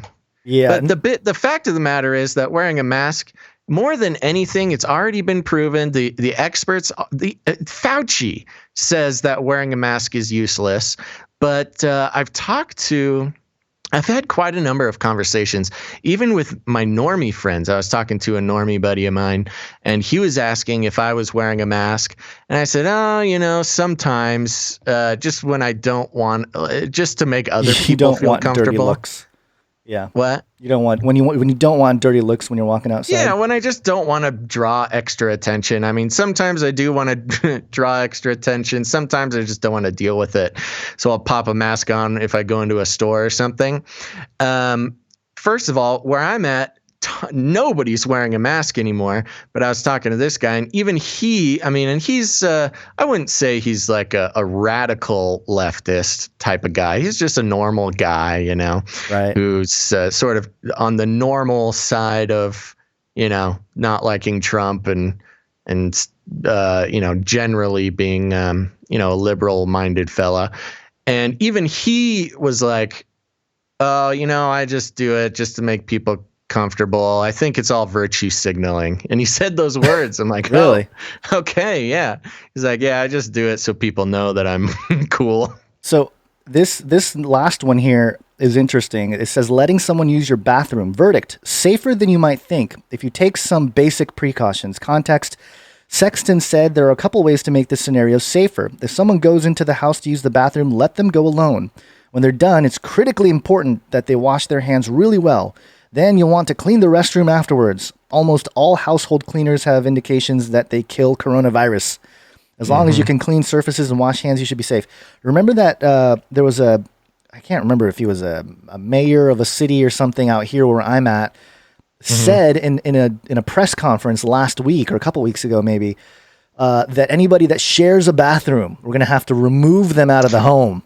Right. So, yeah. So again, another wild contradiction going on with and that was actually Orange County, I think right next to LA County. So I don't know if anyone's really paying attention to this stuff, they'll realize that the messaging is very confusing because on one hand, we're going to remove you from homes if you're sharing a bathroom with someone, but also it's totally safe if you just clean the bathroom. So I don't know. It's just a ridiculous thing here. And I just want to real quick super chat. What's the person's name here? I scrolled by and I saw it and I responded to them. Ho operator, U.S. patent W020200600606. Google it. And thank you for the super chat. I sent a link back in reply to a video that I published back in at the end of March, covering the Microsoft patent mining cryptocurrencies, and still haven't gotten more than 15,000 views on that video. YouTube really doesn't like anybody finding that video, apparently. Yeah, our last live stream, usually on your channel there at FaceLikeTheSun, we'll get somewhere between 15 and 20,000 views. The last episode, which is, I think, the one that got cut, or the one after the one where the stream got cut. Yeah, the one after it got cut. It's like stuck at 5,000. The numbers won't go up at all. It's really bizarre. And if it was, if that kind of fluctuation was normal, it wouldn't be weird. But suddenly, all of the sudden, you're losing 75% of your viewership, or 60% or something. I got the letter from Susan. It's crazy. Documented Susan, proof. what happened? Your love is so fickle, Susan. I know. Do we have a 5G jingle? No. Not that I know of. We're making a call out. Let's mention that to people. So, hey, everybody, here's the thing. You're listening to, we got all sorts of fun jingles. People love the jingles. We love the jingles. And a lot of our jingles are created by listeners. So if you're a listener out there and you know your way around some sound software, or you're a musician, or you know how to use an iPhone app or something, you can make us jingles and we'll play them on the show, give you a shout out. It's fun. It makes the show better. You're getting involved. Well, you're then a producer of the show. It's awesome. So we need a 5G jingle out there. So if you're one of those types of people, you know, just figure out a little jingle, maybe a little sound clip or something. Make it, try not to make it any longer than like 5 seconds. 5 seconds is kind of the max. But put some together, folks. Send it to us. You can send that to canarycryradio@gmail.com. Again, that's canarycryradio@gmail.com. We need a 5G jingle, or else we're going to be in trouble. I'll just, this is our impromptu 5G jingle for this episode. Okay. Where is it? It will kill. There you go. Ooh, Here's your 5G.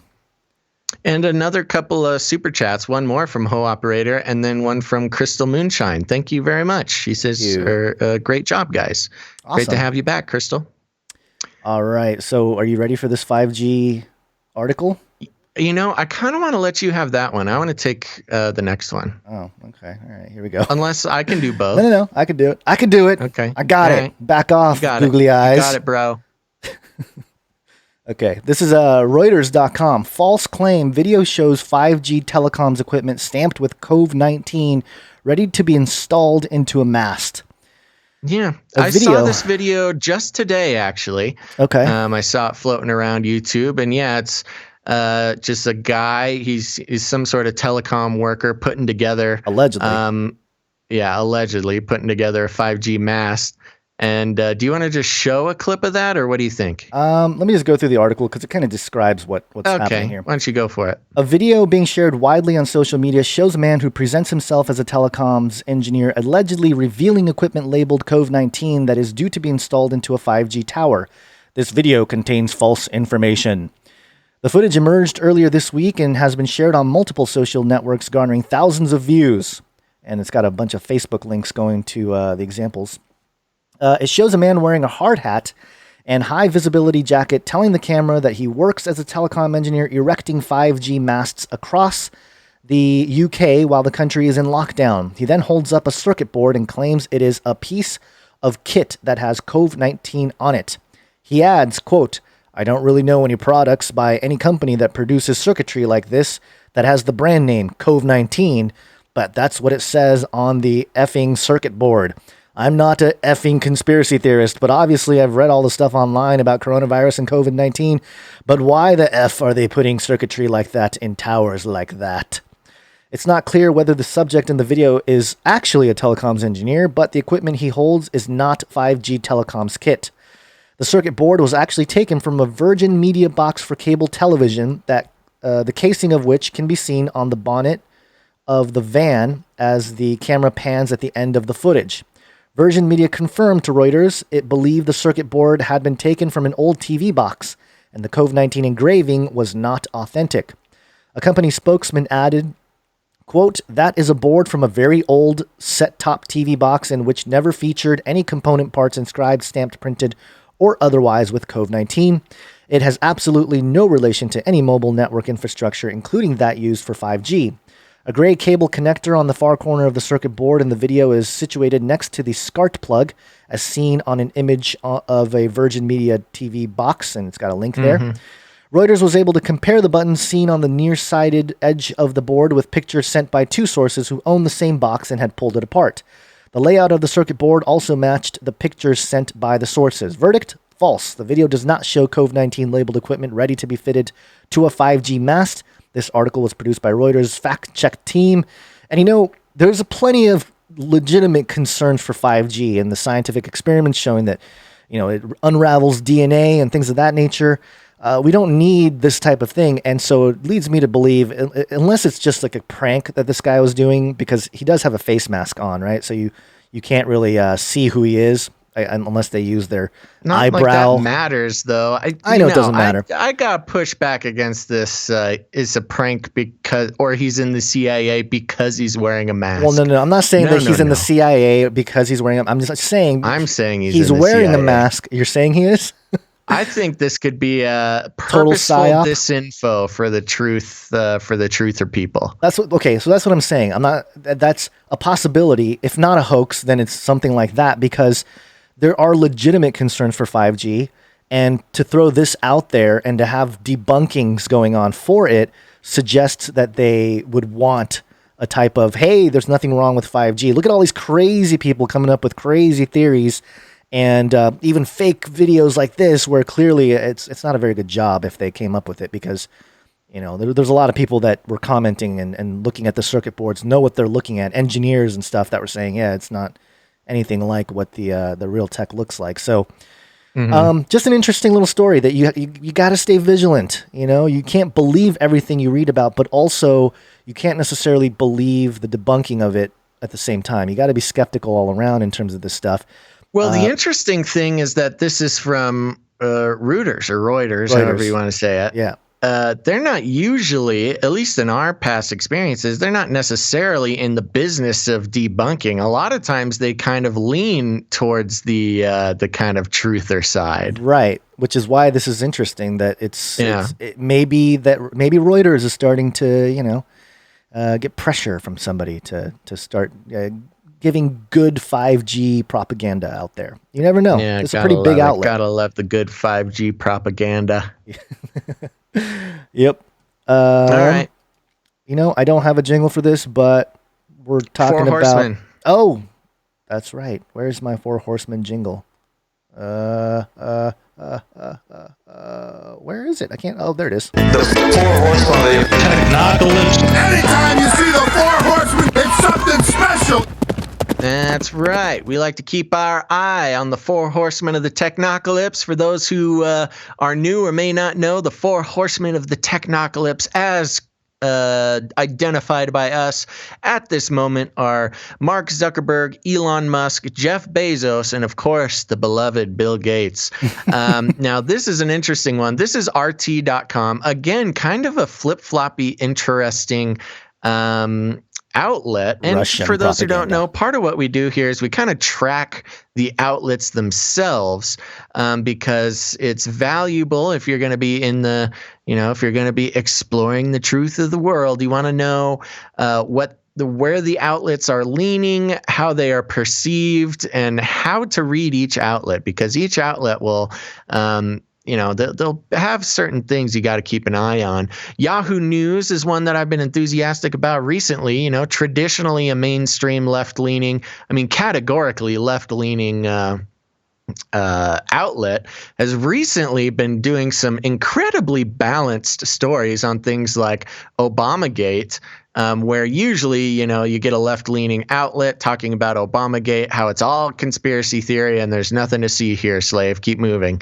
But Yahoo actually doing a pretty good breakdown of Obamagate that I think was very fair and balanced. It's possible that during this whole crisis thing and everybody locking down, there's a lot of musical chairs taking place.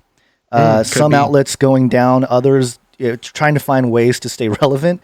And maybe that's why we're seeing the mixed match of different outlets starting to act differently. One of the ones that flipped big time that I know you used to go to a lot, I think, is Drudge. I think Drudge is all like the Drudge Report.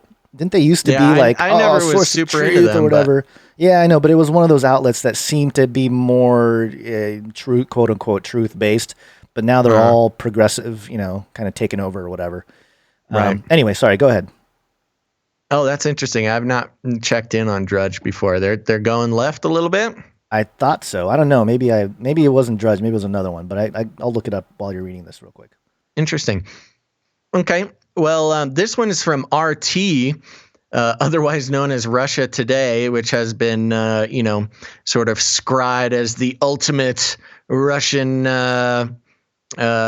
propaganda, conspiracy theory, crazy outlet. But here we go. We got RT.com talking about this. Headline reads, Italian lawmaker demands Bill Gates be arrested for crimes against humanity. But why? The article reads, an Italian lawmaker has managed to bring the conspiracy blame game to an entirely new level, exercising her parliamentary privilege to blast Bill Gates as a vaccine criminal and globalist tool.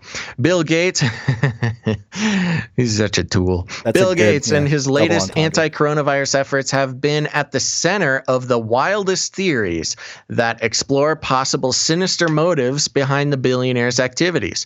In arguably the most high-profile outcry last week, an Italian MP for Rome, Sarah Cunha, delivered a speech rarely, if at all, heard in any parliament. In her passionate address, Cunha called upon fellow lawmakers to defy any plans for compulsory vaccination against COVID-19. Such endeavors are being pushed by the corrupt elites, the deep state, she claimed, pointing the finger at Bill Gates as one of the main culprits behind the vaccination drive, if not the pandemic itself. Being a well-known anti-vax activist, Cunha singled out Gates as the villain primarily because of the vaccination campaigns that his foundation has been conducting for years in less developed countries. But while boldly accusing the billionaire of sterilizing millions of women in Africa and paralyzing hundreds of thousands of children in India, she also added a good pinch of GMOs and 5G tech to the dense conspiracy mix of his, quote, sins. The Italian politician also harshly criticized the anti-coronavirus lockdown measures that her country was among the first to impose. According to Cunha, the isolation serves the globalist agenda too, while the Italians have been subjected to, quote, holy inquisition of false science. Quote, it is our children who will lose more, who are raped souls, Cunha said. In this way, the right to school will be granted only with a bracelet to get them used to probation, to get them used to slavery and involuntary treatment. When hecklers attempted to interrupt her, the president of the chamber called to order because in a, quote, free parliament, anyone has the right to express their opinion, and scored a round of applause. Allowed to finish her speech, Cunha raised the stakes even further, pleading with the Italian PM to submit Gates to international justice, unless, of course, Giuseppe Conte is himself part of the global deep state conspiracy. While Bill Gates has often been a target of assorted conspiracy theories in the past, the ongoing coronavirus pandemic has ramped up the interest in his persona. His quest for a vaccine against the COVID-19, COVID-19. As well as a recent Microsoft patent vaguely describing a device that tracks body activity, caused a lot of fuss, despite the fact that Bill Gates has technically stepped down from Microsoft's board and is no longer associated with the corporation. While the sinister patent WO 2020-060606 never mentioned any implants, some deduced the billionaire might be planning to sneakily microchip humanity under the guise of coronavirus vaccination. Ellipses. For reasons.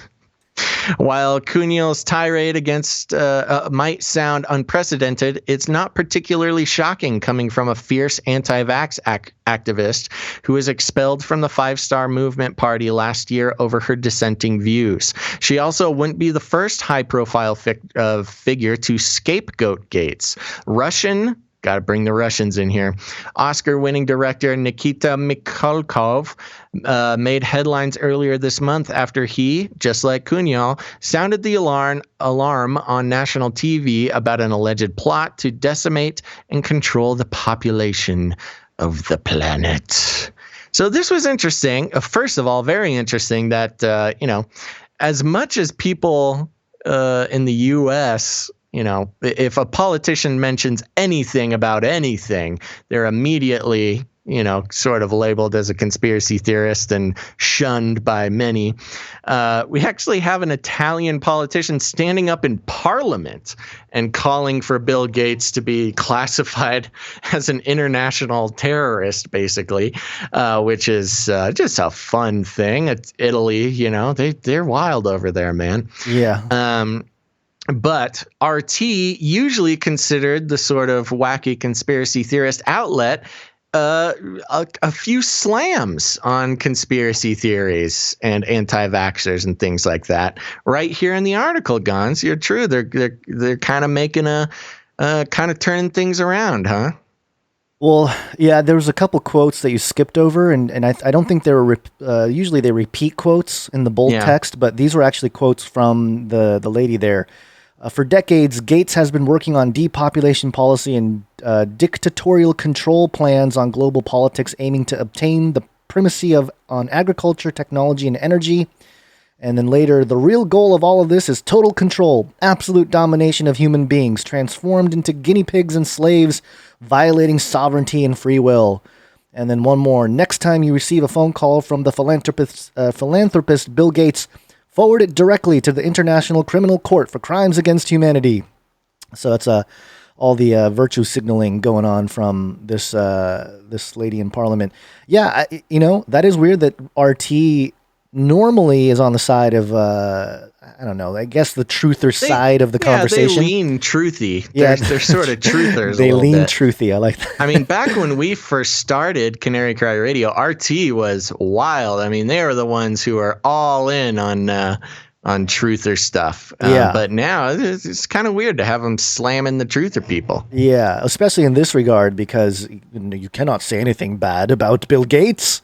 Some damage control. Yeah, I wonder if there's some financial interests there having to be balanced. Money talks, and I think we're starting to see where you obviously have a faction of people across governments all over the world that are tied in to, you got the United Nations, the World Health Organization, similar types of philanthropists like Bill Gates and others, and those who aren't, but also keep an eye on those who aren't, who are big, financial big shots, so to speak, connected to other types of big money, because I feel like any kind of civil war that was going on behind the scenes is a lot more public now, is all it is. It's kind of always been going on, I feel, but now it's just a lot more virtue signaling happening in public because some of the issues have gone public, like Bill Gates sitting there telling everyone needs to get a vaccine, and Dershowitz saying we're going to drag you to hospitals and plunge needles into you and stuff like that. So there's going to be an obvious response. The controllers, the elite, the top, they have to know that there's going to be a visceral reaction from at least half the population, at the very least, when they start rolling this stuff out there, right? So you got to think that both sides are controlled, like most wars. The bankers fund both sides of war, and I feel like this is kind of what's happening. And of course, if you're any kind of logical person who just wants to live in society in peace and for especially those who want to follow the two basic commandments, love God, love your neighbor as yourself, the people are going to lean towards the more rational side of the argument here of like, we're not going to take some vaccine that some guy that doesn't even vaccinate his own kids is going to give everyone in the world. Of course not, and of course we're not going to agree to be part of the crowd that says force vaccines on everybody. That's logical, but that's crazy. But that's the thing. It's that whole narrative. Just beware. The path is narrow, because that side of the argument can also be very much co-opted into either a political movement or some kind of other big movement. And that's why we try to stay. People talk about being balanced, and it's balance on one hand, but it's also just being on the narrow path, because you got to keep an eye that on both sides there's manipulation and wolves and tomfoolery, just a lot of hype, and it's a little bit of a balance. Both reading both sides of the newsy spectrum. That's the only way to get to a sane place in all this. You can't just read everything and believe everything that kind of not just confirms your own ideas and your own beliefs, but escalates them. That's right. That's how things kind of get out of control. And that's what stinks about this whole thing. And that's why, PsyOps work, is because the information, like legitimate information and concerns about Bill Gates and the Bill Gates Foundation and the stuff he's been doing in Africa and all this kind of stuff, legit concerns become politicized, weaponized the other way around. It's like, oh, the information is out there too much. We should co-opt that and make sure that there's some kind of leader behind it. And, we skipped this story earlier because I think you just skipped through the quick updates that we normally have.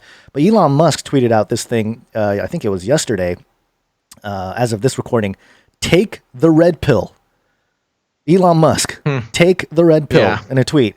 And, half the people thought like, he's a Republican now. And other people are like, oh, he's just telling the truth about the Matrix and we live in the simulation, man. And, that kind of thing. But certainly he's signaling one side of the aisle here. And he's another horseman of the technocalypse that we've been keeping our eye on. That's why he's one of them. Yep. So, yeah. Okay. Sounds good. Anything else about that? No, that's it for this story here. Yeah, I'm glad we had that little conversation. I'm glad that's where that conversation went because, often Gons, you and I are a little bit depressed because it's the channels that are super pick a sidey and super, accept every new crazy theory that comes along. Share every new video, whether it's fake or not, and just sensationalize it and blow it up. Those are the channels and the content creators. They're really making it. They really have an outrageous number of just the heat on those people is nuts. And, they have a little bit easier time supporting themselves than we do. This is the narrow path, man. It's never easy. It's not fun. And with that, I'm going to take a quick break. Nobody go anywhere because we got some great stuff to end the show with. But first of all, I want to give a couple more shout outs to the Twitch followers. We got Unorthodox Socks. What's up, Unorthodox Socks? Saw you in the chat there. Glad to have you here. And the Juan of a Kind. Love it. Great name. Juan of a Kind. And I gave a shout out to FJV Tank. Thanks for being here. Swamp Lily the Painter. Yeah, only a couple new followers. So thanks, guys, for being here. The numbers are looking great. We lost a little since the middle of the show there over on Twitch. So if a handful of people want to head over to twitch.tv/Canary Cry Radio, help us get those numbers up. We're still number 2 in talk shows and podcasts on the list, which I'm very excited about. But we'll see how that goes. Maybe we can get to number 1. And a brand new follower coming in, XV Gamer VX811. What's up, XV Gamer? Thanks for being here, buddy. Happy about that. And everybody knows, if you haven't heard, you can go to twitch.tv/Canary Cry Radio. We're trying to get our average viewership up to 75. We're at 65 over the last 30 days. When we hit 75, we get to unlock a bunch of cool tools. And here's the thing, folks. This is good for the show. This is going to be fun for the show because once we hit those marks, there will be fun tools. We'll be able to let listeners become producers by playing jingles straight from the chat. A bunch of fun stuff. So help us get there. It's really going to bring the show to a whole new level, I think. Super fun. And also, here's the thing, folks, we operate on a value for value basis. What does that mean? It basically means we put out the show for free.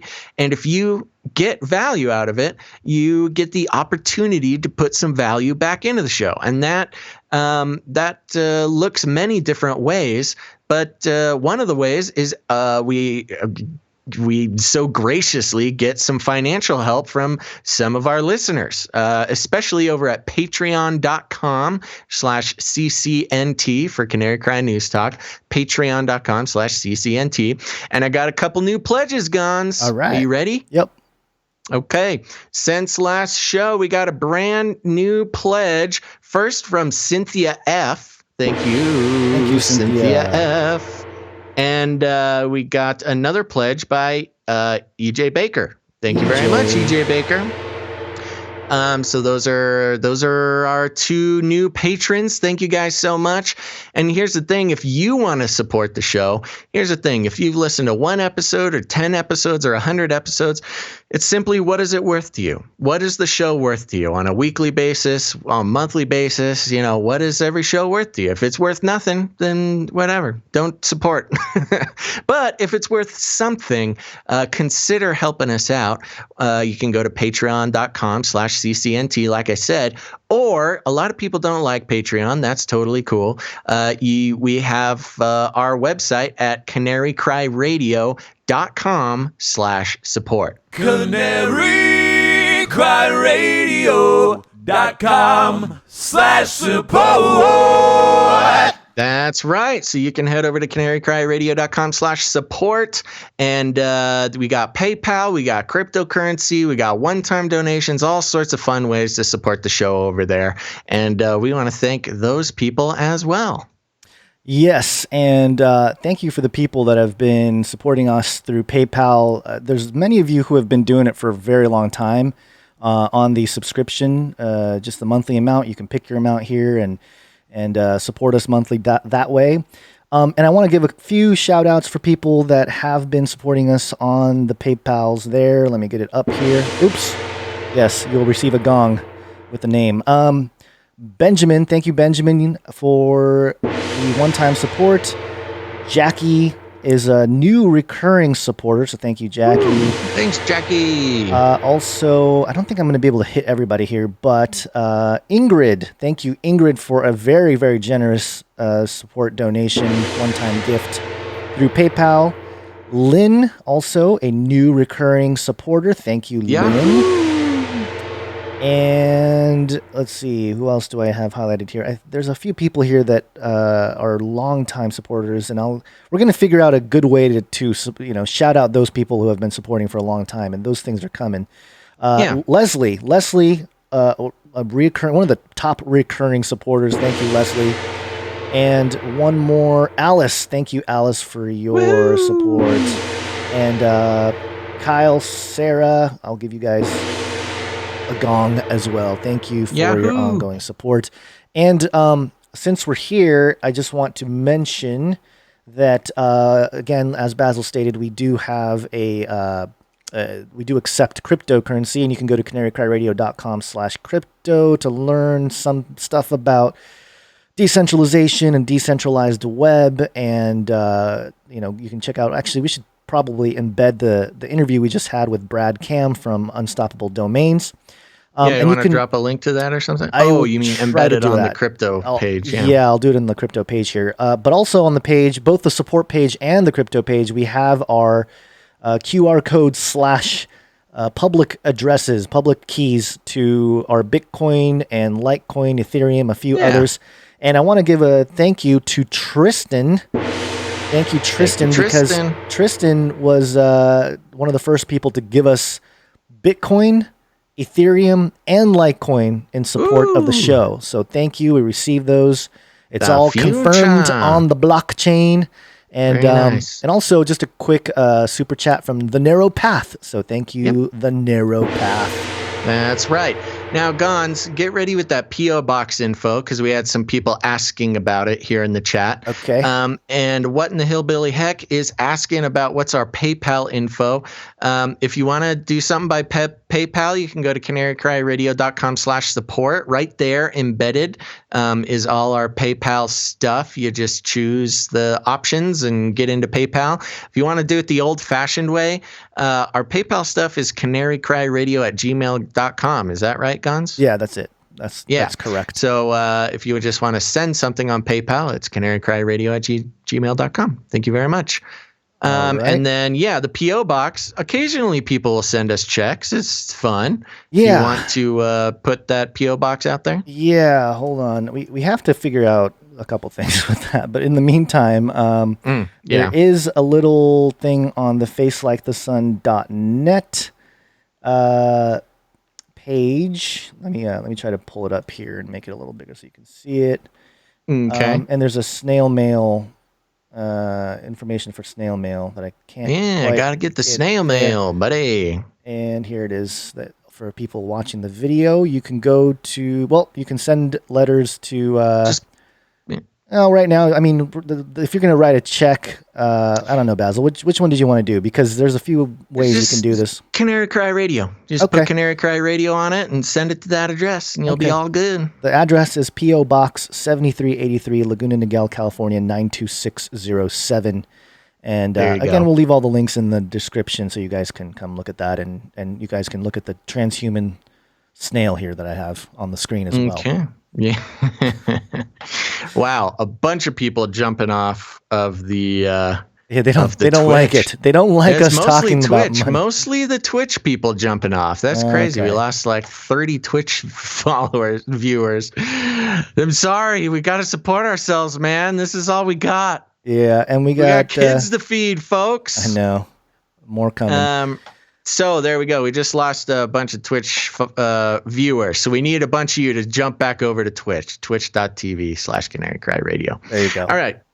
Yeah, let's talk about money, Gons. Money. $100 billion. I don't have any money. That's right. Gons, so funny. You know J.K. Rowling. The occultist. The author of the Harry Potter books, amongst others. Yeah. Yes, the all sorts of stuff to say about J.K. Rowling's. But she recently tweeted, people are now explaining Bitcoin to me, and honestly, it's blah, blah, blah collectibles, My Little Pony, blah, blah, blah computers, got one of those, blah, blah, blah crypto, sounds creepy, blah, blah, blah, understand the risk. I don't, though. Whoa, okay, whoa, we getting some attitude over here, J.K. Rowling. I think she admitted somewhere that she was drinking along the way on the weekends or something. So maybe that's part of it too. Well, you know what she's doing is she's responding to at Bitcoin, the Bitcoin Twitter, this semi-official, official Bitcoin Twitter account. And they tweeted, Wizards still need to trust Gringotts Bank. Bitcoin fixes this. Obviously, being a comment on, in the Harry Potter world, Gringotts Bank is the sort of central bank that the Wizards use. And Bitcoin making a comment here about central banking and the trust that you need to have in the system. But Bitcoin solves this problem by creating a trustless environment. You don't need trust because the system takes care of itself. And she said, I don't think I trust this. And then just went on a tirade about apparently J.K. Rowling just hates Bitcoin so much for some reason. Yeah. Well, I was going to say one of the responders was one of the four horsemen of the technocalypse, Elon Musk. That's right. Elon responding to J.K. Rowling is a real celebrity death match here. Yeah. So J.K. Rowling said, people are now so we already read that one. And in response, Elon Musk said, pretty much, although massive currency issuance by government central banks is making Bitcoin internet money look solid by comparison. So Elon, the pro crypto, and he tells everybody how much Bitcoin he has, which it's kind of a weird thing to do. I still only own 0.25 Bitcoins, by the way. I think he's being a funny guy there. I don't know, but okay, that's just weird to say that. Anyway, so you got Bitcoin becoming mainstream, so to speak, in this crazy time, and stories like this one here.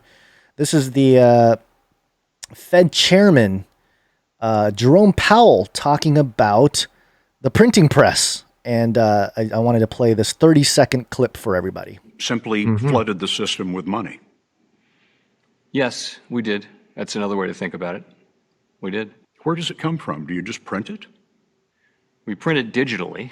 So we as a central bank, we have the ability to create money digitally, and we do that by buying treasury bills or bonds or other government guaranteed securities, and that actually increases the money supply.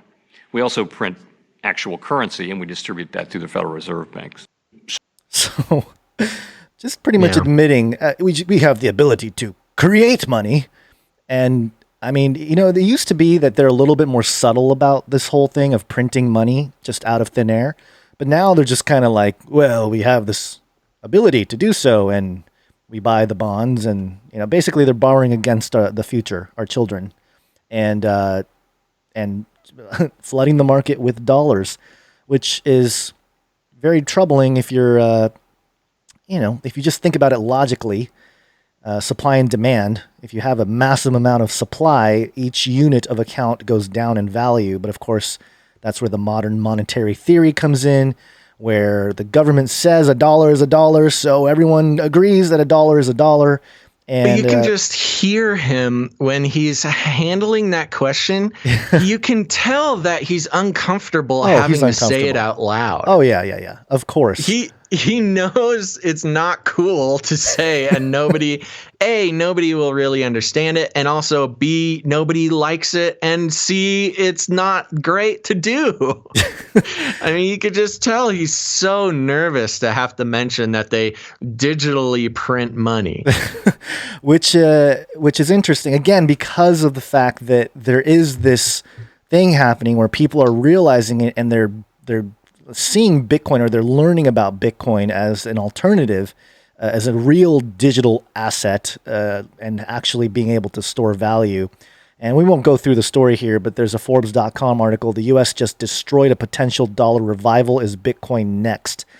And, the article tries to get into, they're going to try to ban Bitcoin and all this kind of stuff. But also, hey, it might be a way to preserve your wealth for people that are worried that their treasury bonds and whatever kind of money they have in the traditional markets might be falling apart.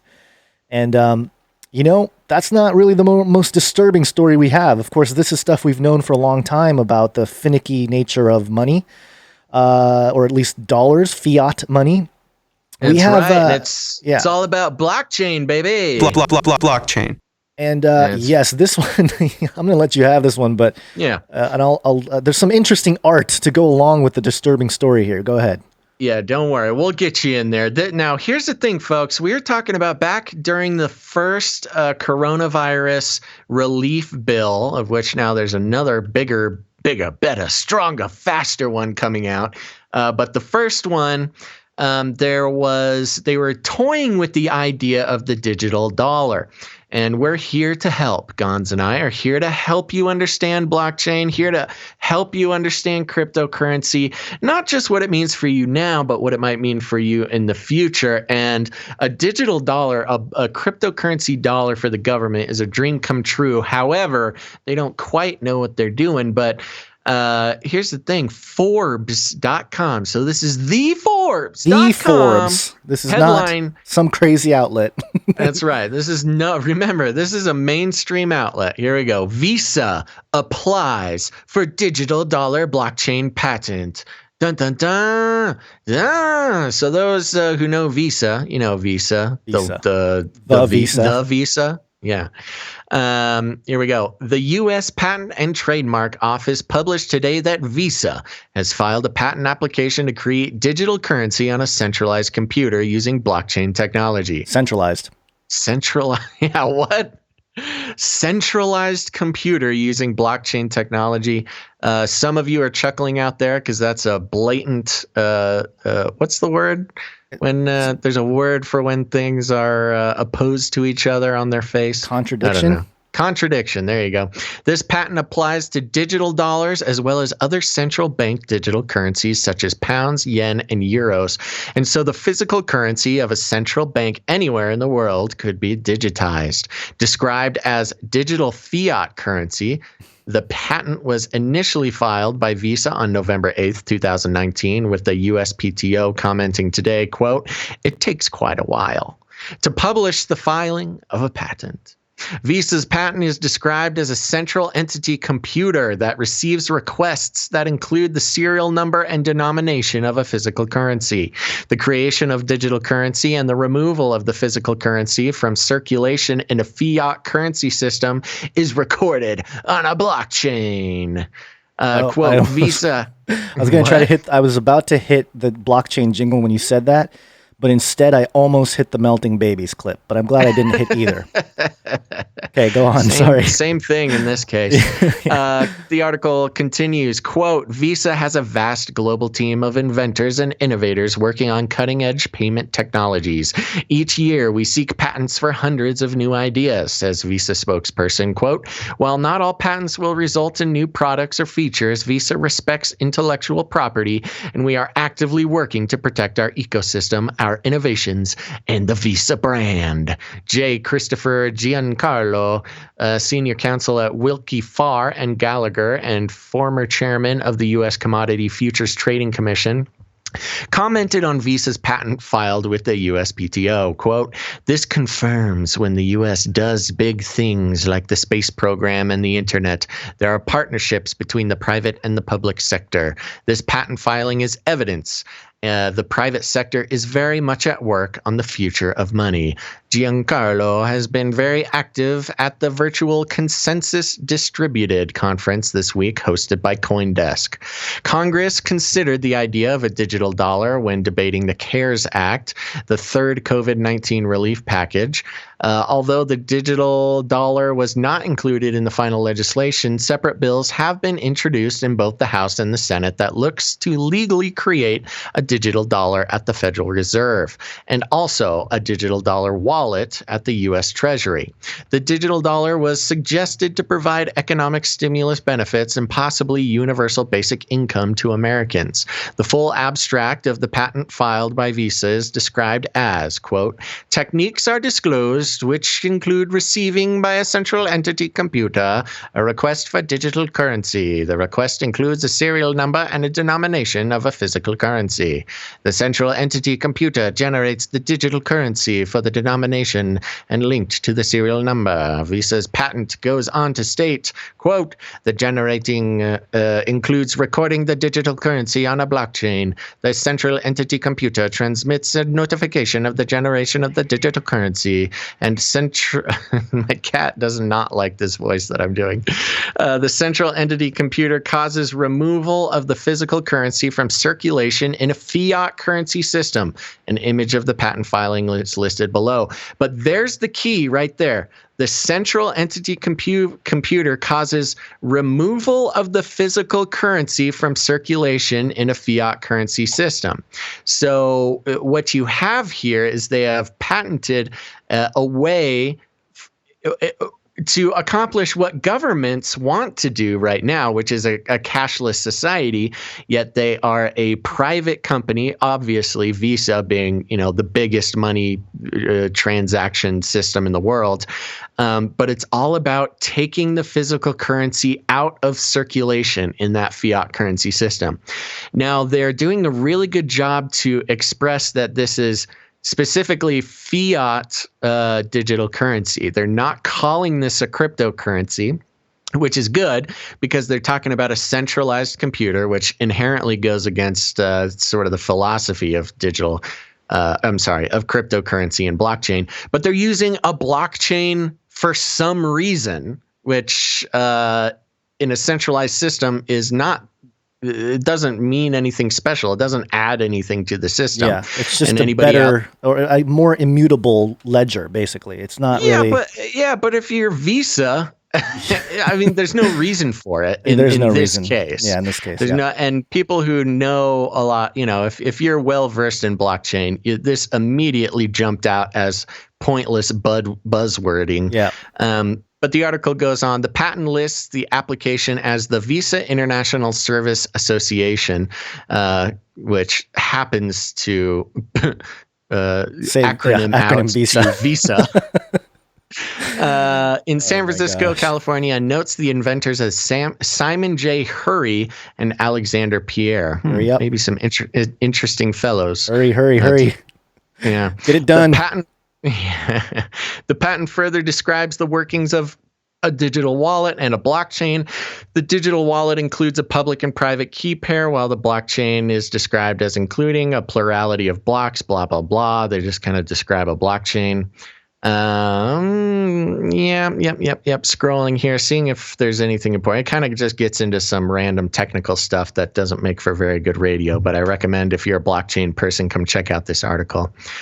And then it goes into some of the other blockchain stuff that they're trying to do. So there you go. Coming from Visa, it's almost like a sieve or a filter or something in order to filter out physical currency, get it out of circulation, and turn it into individual digital assets for digital currency, not cryptocurrency. Keep that in mind. It's not cryptocurrency, it's digital currency. But it's pretty whack. A couple things to mention here. First off, I made a post for FaceLikeTheSun patrons back on the 20th of March. And I think I made that post. I don't know if I made that post public. I'm trying to pull it up here, but the internet is a little slow and I don't want to throttle the connection too much. But in that post, the title of the post is the dollar about to crypto? But in it, I talk about how the U.S. government is trying to create a digital dollar and how they're going to have a digital dollar wallet that will perhaps digitize your driver's license, your social security number, and you will have this digital wallet attached to it so that they can, easily send stimulus checks or something like that right into your digital wallet that is tied to your social security number and everything else. And this is like a big step in that direction. But the thing that's really, I think, the most telling giveaway here is the artwork, which for whatever reason, I'm having a hard time making it larger here for the viewers on the video. But there's this diagram here from the patent, and it's a kind of a confusing diagram. And again, there's like no point to really have a blockchain with this. It just validates the transactions and blah, blah, blah. There's all kinds of senders and users, and it deploys this. But there's a very interesting thing if you're into the world that we're into in terms of looking at conspiracies or secret societies more specifically. There is a symbol in the section of transaction processing network that has these four, cylinders that are all connected. And inside the cylinder is a square and compass, that of the Freemasons, right there inside the diagram of how this digital dollar is going to work. So there's your tell right there if you want to know who's behind the Visa digital dollar project patent here. Oh yeah, look at that. That's fun. Right there in the middle. Yeah, very good. And it says architect under it. Wow. So yeah. I mean, that's like blatant virtue signal, well, not virtue signaling necessarily, but signaling to those in the know that hey, this is what you want. Secret signaling. Yeah, this is what you want to get into if you're a Mason. Yeah. I just thought it was very funny. We better take the hint, Gons. You want to invest in the Visa? I'm not a Mason, but if you can read their signals, you know where to make your money, bro. I know, or where to avoid it so you don't get caught up in the whole network of people there. Yeah, you don't want to do that, or else you'll end up melting babies into candles. And melt those babies into candles. Oh no, we did it. I did it. I hit the button. Oh, no. I couldn't refuse. Who said it? Somebody in the chat here. Oh no, I'm sorry. I think I lost who it was, but they said that digital wallet is sexist. Why is it not a digital purse? That's a good point. Somebody can really capitalize on that. A crypto purse. purse. We gotta start making digital purses, man. It's all in how you you can have the crypto or digital fanny pack. I mean, there's all kinds of stuff. I think it was Bear ICD who said that. Yep. Thanks, Bear ICD. Excellent. Or Barrick D or Barricked. I don't know. He's all right. We're done. We're falling anything apart. else about that? No, other than to say, son of a bee sting. Yeah, son of a bee sting. All right, let's see what else we got here. You got some memes in here, Gons. Do you want to do those? I wasn't planning to really do them, but there's a couple I don't know what ones. they are. They're yours. What are they? Well, there's one here. There's a meme about, this was tweeted by James Woods. He's one of the conservatives in Hollywood. Yeah, he was, what was he? He was the Batman? Was he Batman? No, he was not Batman. What do you James Woods was somebody. He was he played oh gosh, chat, help us out. He was in some Disney movies for sure. He did some voices. What in the hillbilly heck is saying? Oh, she says yes, but I thought that was about the James Woods thing. I don't know. He's a guy. He played Hades, I think, in Little Mermaid Hercules? or something. Hercules had Hades in it.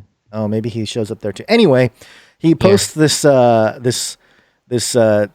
guess a billboard type thing that says, even on Gilligan's Island, they listened to the professor, not the millionaire. Oh, cool. And then James Woods' response, and they never got rescued.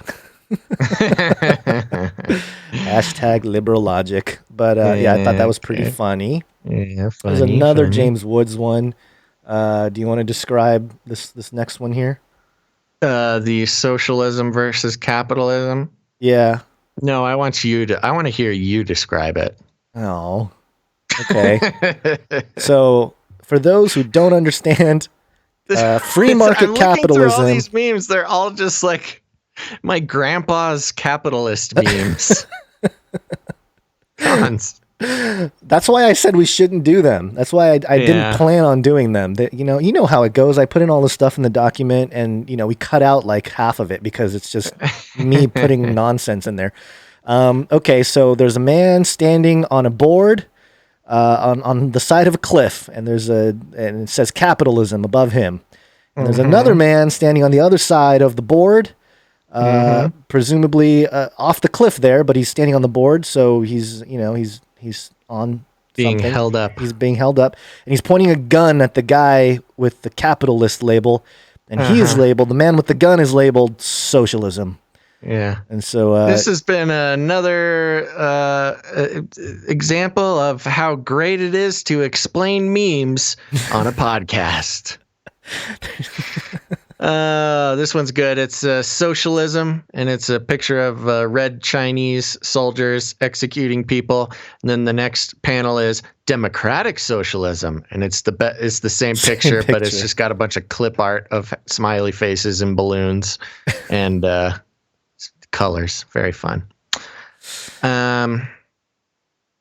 Might as well do the last one. I'm going to look at this last one. Oh, yeah. Camera off, and it's the weekend mask off. It's the video of the reporter. That's the reporter, right? Who is giving Trump a hard time about a mask at the White House media briefing. And she was one of the ones giving him a hard time about not being good at being president, not wearing a mask, and personally killing hundreds of thousands of people. And then she was caught on camera standing up and taking her mask off right when it was done. Meeting's over. Let me take my mask off. Yeah. And go back into real life and not actor mode. And this other one's good too. It's a little boy sitting in the prayer position with a mask on, 2 feet away from the television screen that says, "Remain terrified, question nothing, stay home." Yes. And that is the mind control system that we're currently living under. There you go. Well, there you go, Gons. Well, I think that's just about a show. We're a little over 2 hours, I think. I can't really tell. Time is a flat circle, and it's also an illusion. So hit me up, everybody. Anything else you want to do for the rest of the show to land the plane? Thank you, everyone, for being here and watching or listening. Thanks for being here. And remember, because we're doing shows 3 times a week. I know, it's crazy. Monday, Wednesday, and Friday, sometime between noon and 5, okay? We got to do sometime. It's Pacific all approximate. Time. Yes, Pacific, noon and 5 p.m. Pacific time. We'll be going next show on Wednesday, so make sure to tune in there. And remember to follow us on Twitch. It's only I did the math. I think if people keep watching the Twitch, if we get a little bit more people watching the Twitch, we can hit our goal in about 4 or 5 shows. So, you guys are almost out of the woods on hearing me beg you to follow us on Twitch. But I also want to remind people we're coming up on 200 episodes. Yeah. This has been great. Yeah, when COVID nonsense started, we were at 150-ish, right? No, 180-ish, right? I don't know. I don't remember. Something like that. We've done a bunch of these shows now. So we've really been enjoying our fun live stream time, and we hope you guys have too. It's really fun being able to say hi and bye to everybody. Before we go, let me just check and see if we got any more Twitch followers.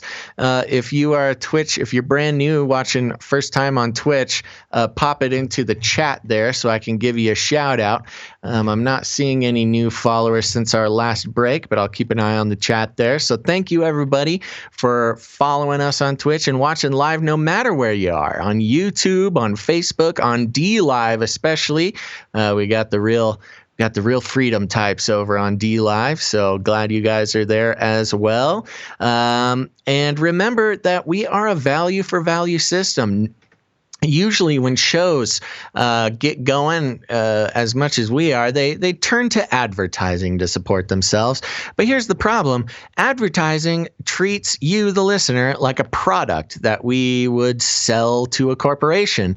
And that just doesn't sit right with us to sell your attention. You trust us, you listen to us, or maybe you hate us, and that's why you watch, but that's okay too. We still don't feel like rounding you all up like cattle and selling you to a corporation. Now, that's inherently a bad business model because the entire world is built on advertising right now.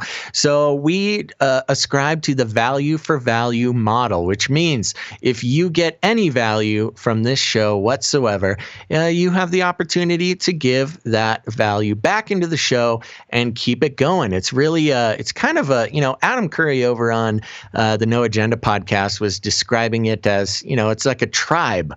It's like a media tribe. And you guys are our media tribe, and we all got to stick together. And we get together, we do the show, we chat, we like each other, and we even collect in places like canarycry.community, which is a real URL, and you guys should go join there. It's our off Facebook, out of the reptilian clutches of Mark Zuckerberg, little social network forum place. You can go to canarycry.community, meet listeners just like you, have lots of different conversations. It's a good time. Now, it's not all ponies and rainbows, but people, they're not triggered. You won't get put in SJW jail. But you can have a lot of great conversations and really make some personal connections with people just like you. So make sure to go to canarycry.community. And there's a lot of ways to support the show, not just financially. Now, we do need the financial support, and that's why we give shout outs to those very, very generous listeners who help us out. But there's also a lot of other great ways to share the show or to support the show, and that is sharing the show, leaving a rating and a review on iTunes or Stitcher or any podcatcher, any place you're watching this. Leave a good review, a thumbs up on Facebook, everything like that.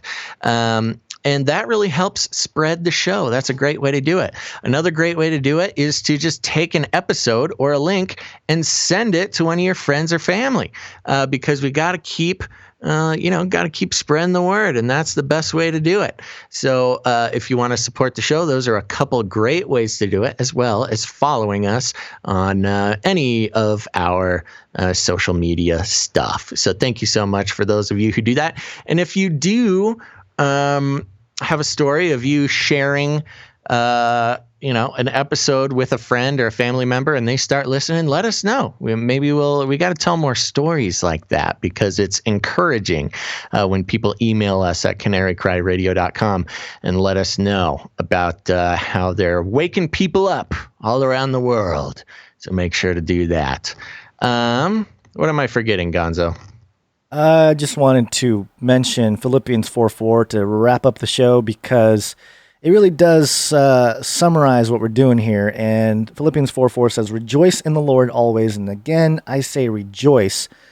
And, we look at all these crazy stories, and it's disturbing and troubling and satanic people and everything else. But really, we're here to just rejoice in the Lord through all of it, because, and googly eyes, and shake googly eyes, because, hey, if we're not going to rejoice in the Lord, then what are we doing out here? You know, we're just going to fearmonger each other. And certainly there's a time for being serious about these issues, but also a time to hang out and talk about it and have fun with it. And we want all you guys to join us in that. And thank you for joining us in that. And share it, spread the links with friends and family, because you know, it's a way to talk about these things without having to directly talk to them about it. We'll present it to you guys and to your friends and family. We'll do the heavy lifting. We'll do it with googly eyes and all, shaky googly eyes. Yeah, I had some people asking that I need to shake my eyes more. So this is for you guys. It looks like Cookie Monster, to be honest. I know. It feels like Cookie Monster.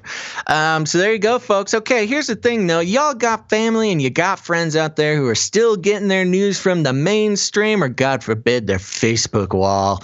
Here's what you got to do. You got to walk right up to them. Got to look them in the eye. You got to grab them by the cage, and you got to shake it. The end of the world occurred pretty much as we had predicted. I want to shake things up, stir up some controversy, rattle a few cages. Hey, stop that! You'll never silence me. I'm the last angry man, a crusader for the little guy.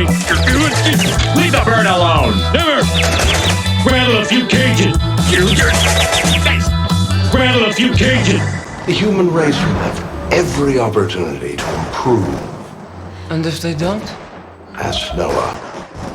That's right. Just ask Noah, folks. And remember, we're doing 3 shows a day, Monday, Wednesday, Friday, sometime between noon. What? You keep saying 3 shows a day. You've done it multiple times. We do 3 shows a week, not a day. They know what I'm talking about. We don't need to slow the flow for such minutia guns. 3 shows a week, everybody. Monday, Wednesday, and Friday. Sometimes between noon and 5 p.m. Pacific Standard Time.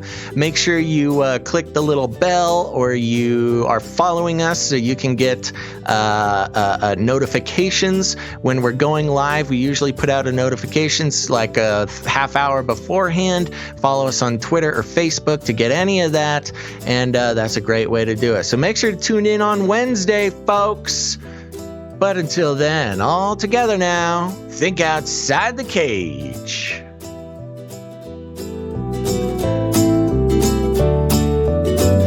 People don't even read their Bible, for heaven's sakes. And melt those babies into candles.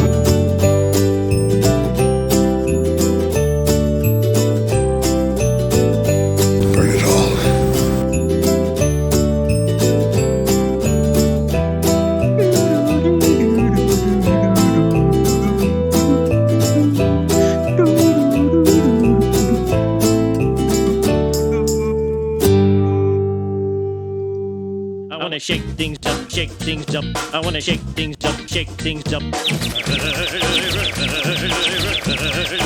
the bird alone. I want to stir up some controversy. I want to rattle a few cages. I'm the last angry man. You'll never silence me. I'm the last angry man. I'm the last angry man. You'll never silence me. I'm the last angry man. A crusader for the little guy. Well, we'll see about that. Whatever, Illuminati.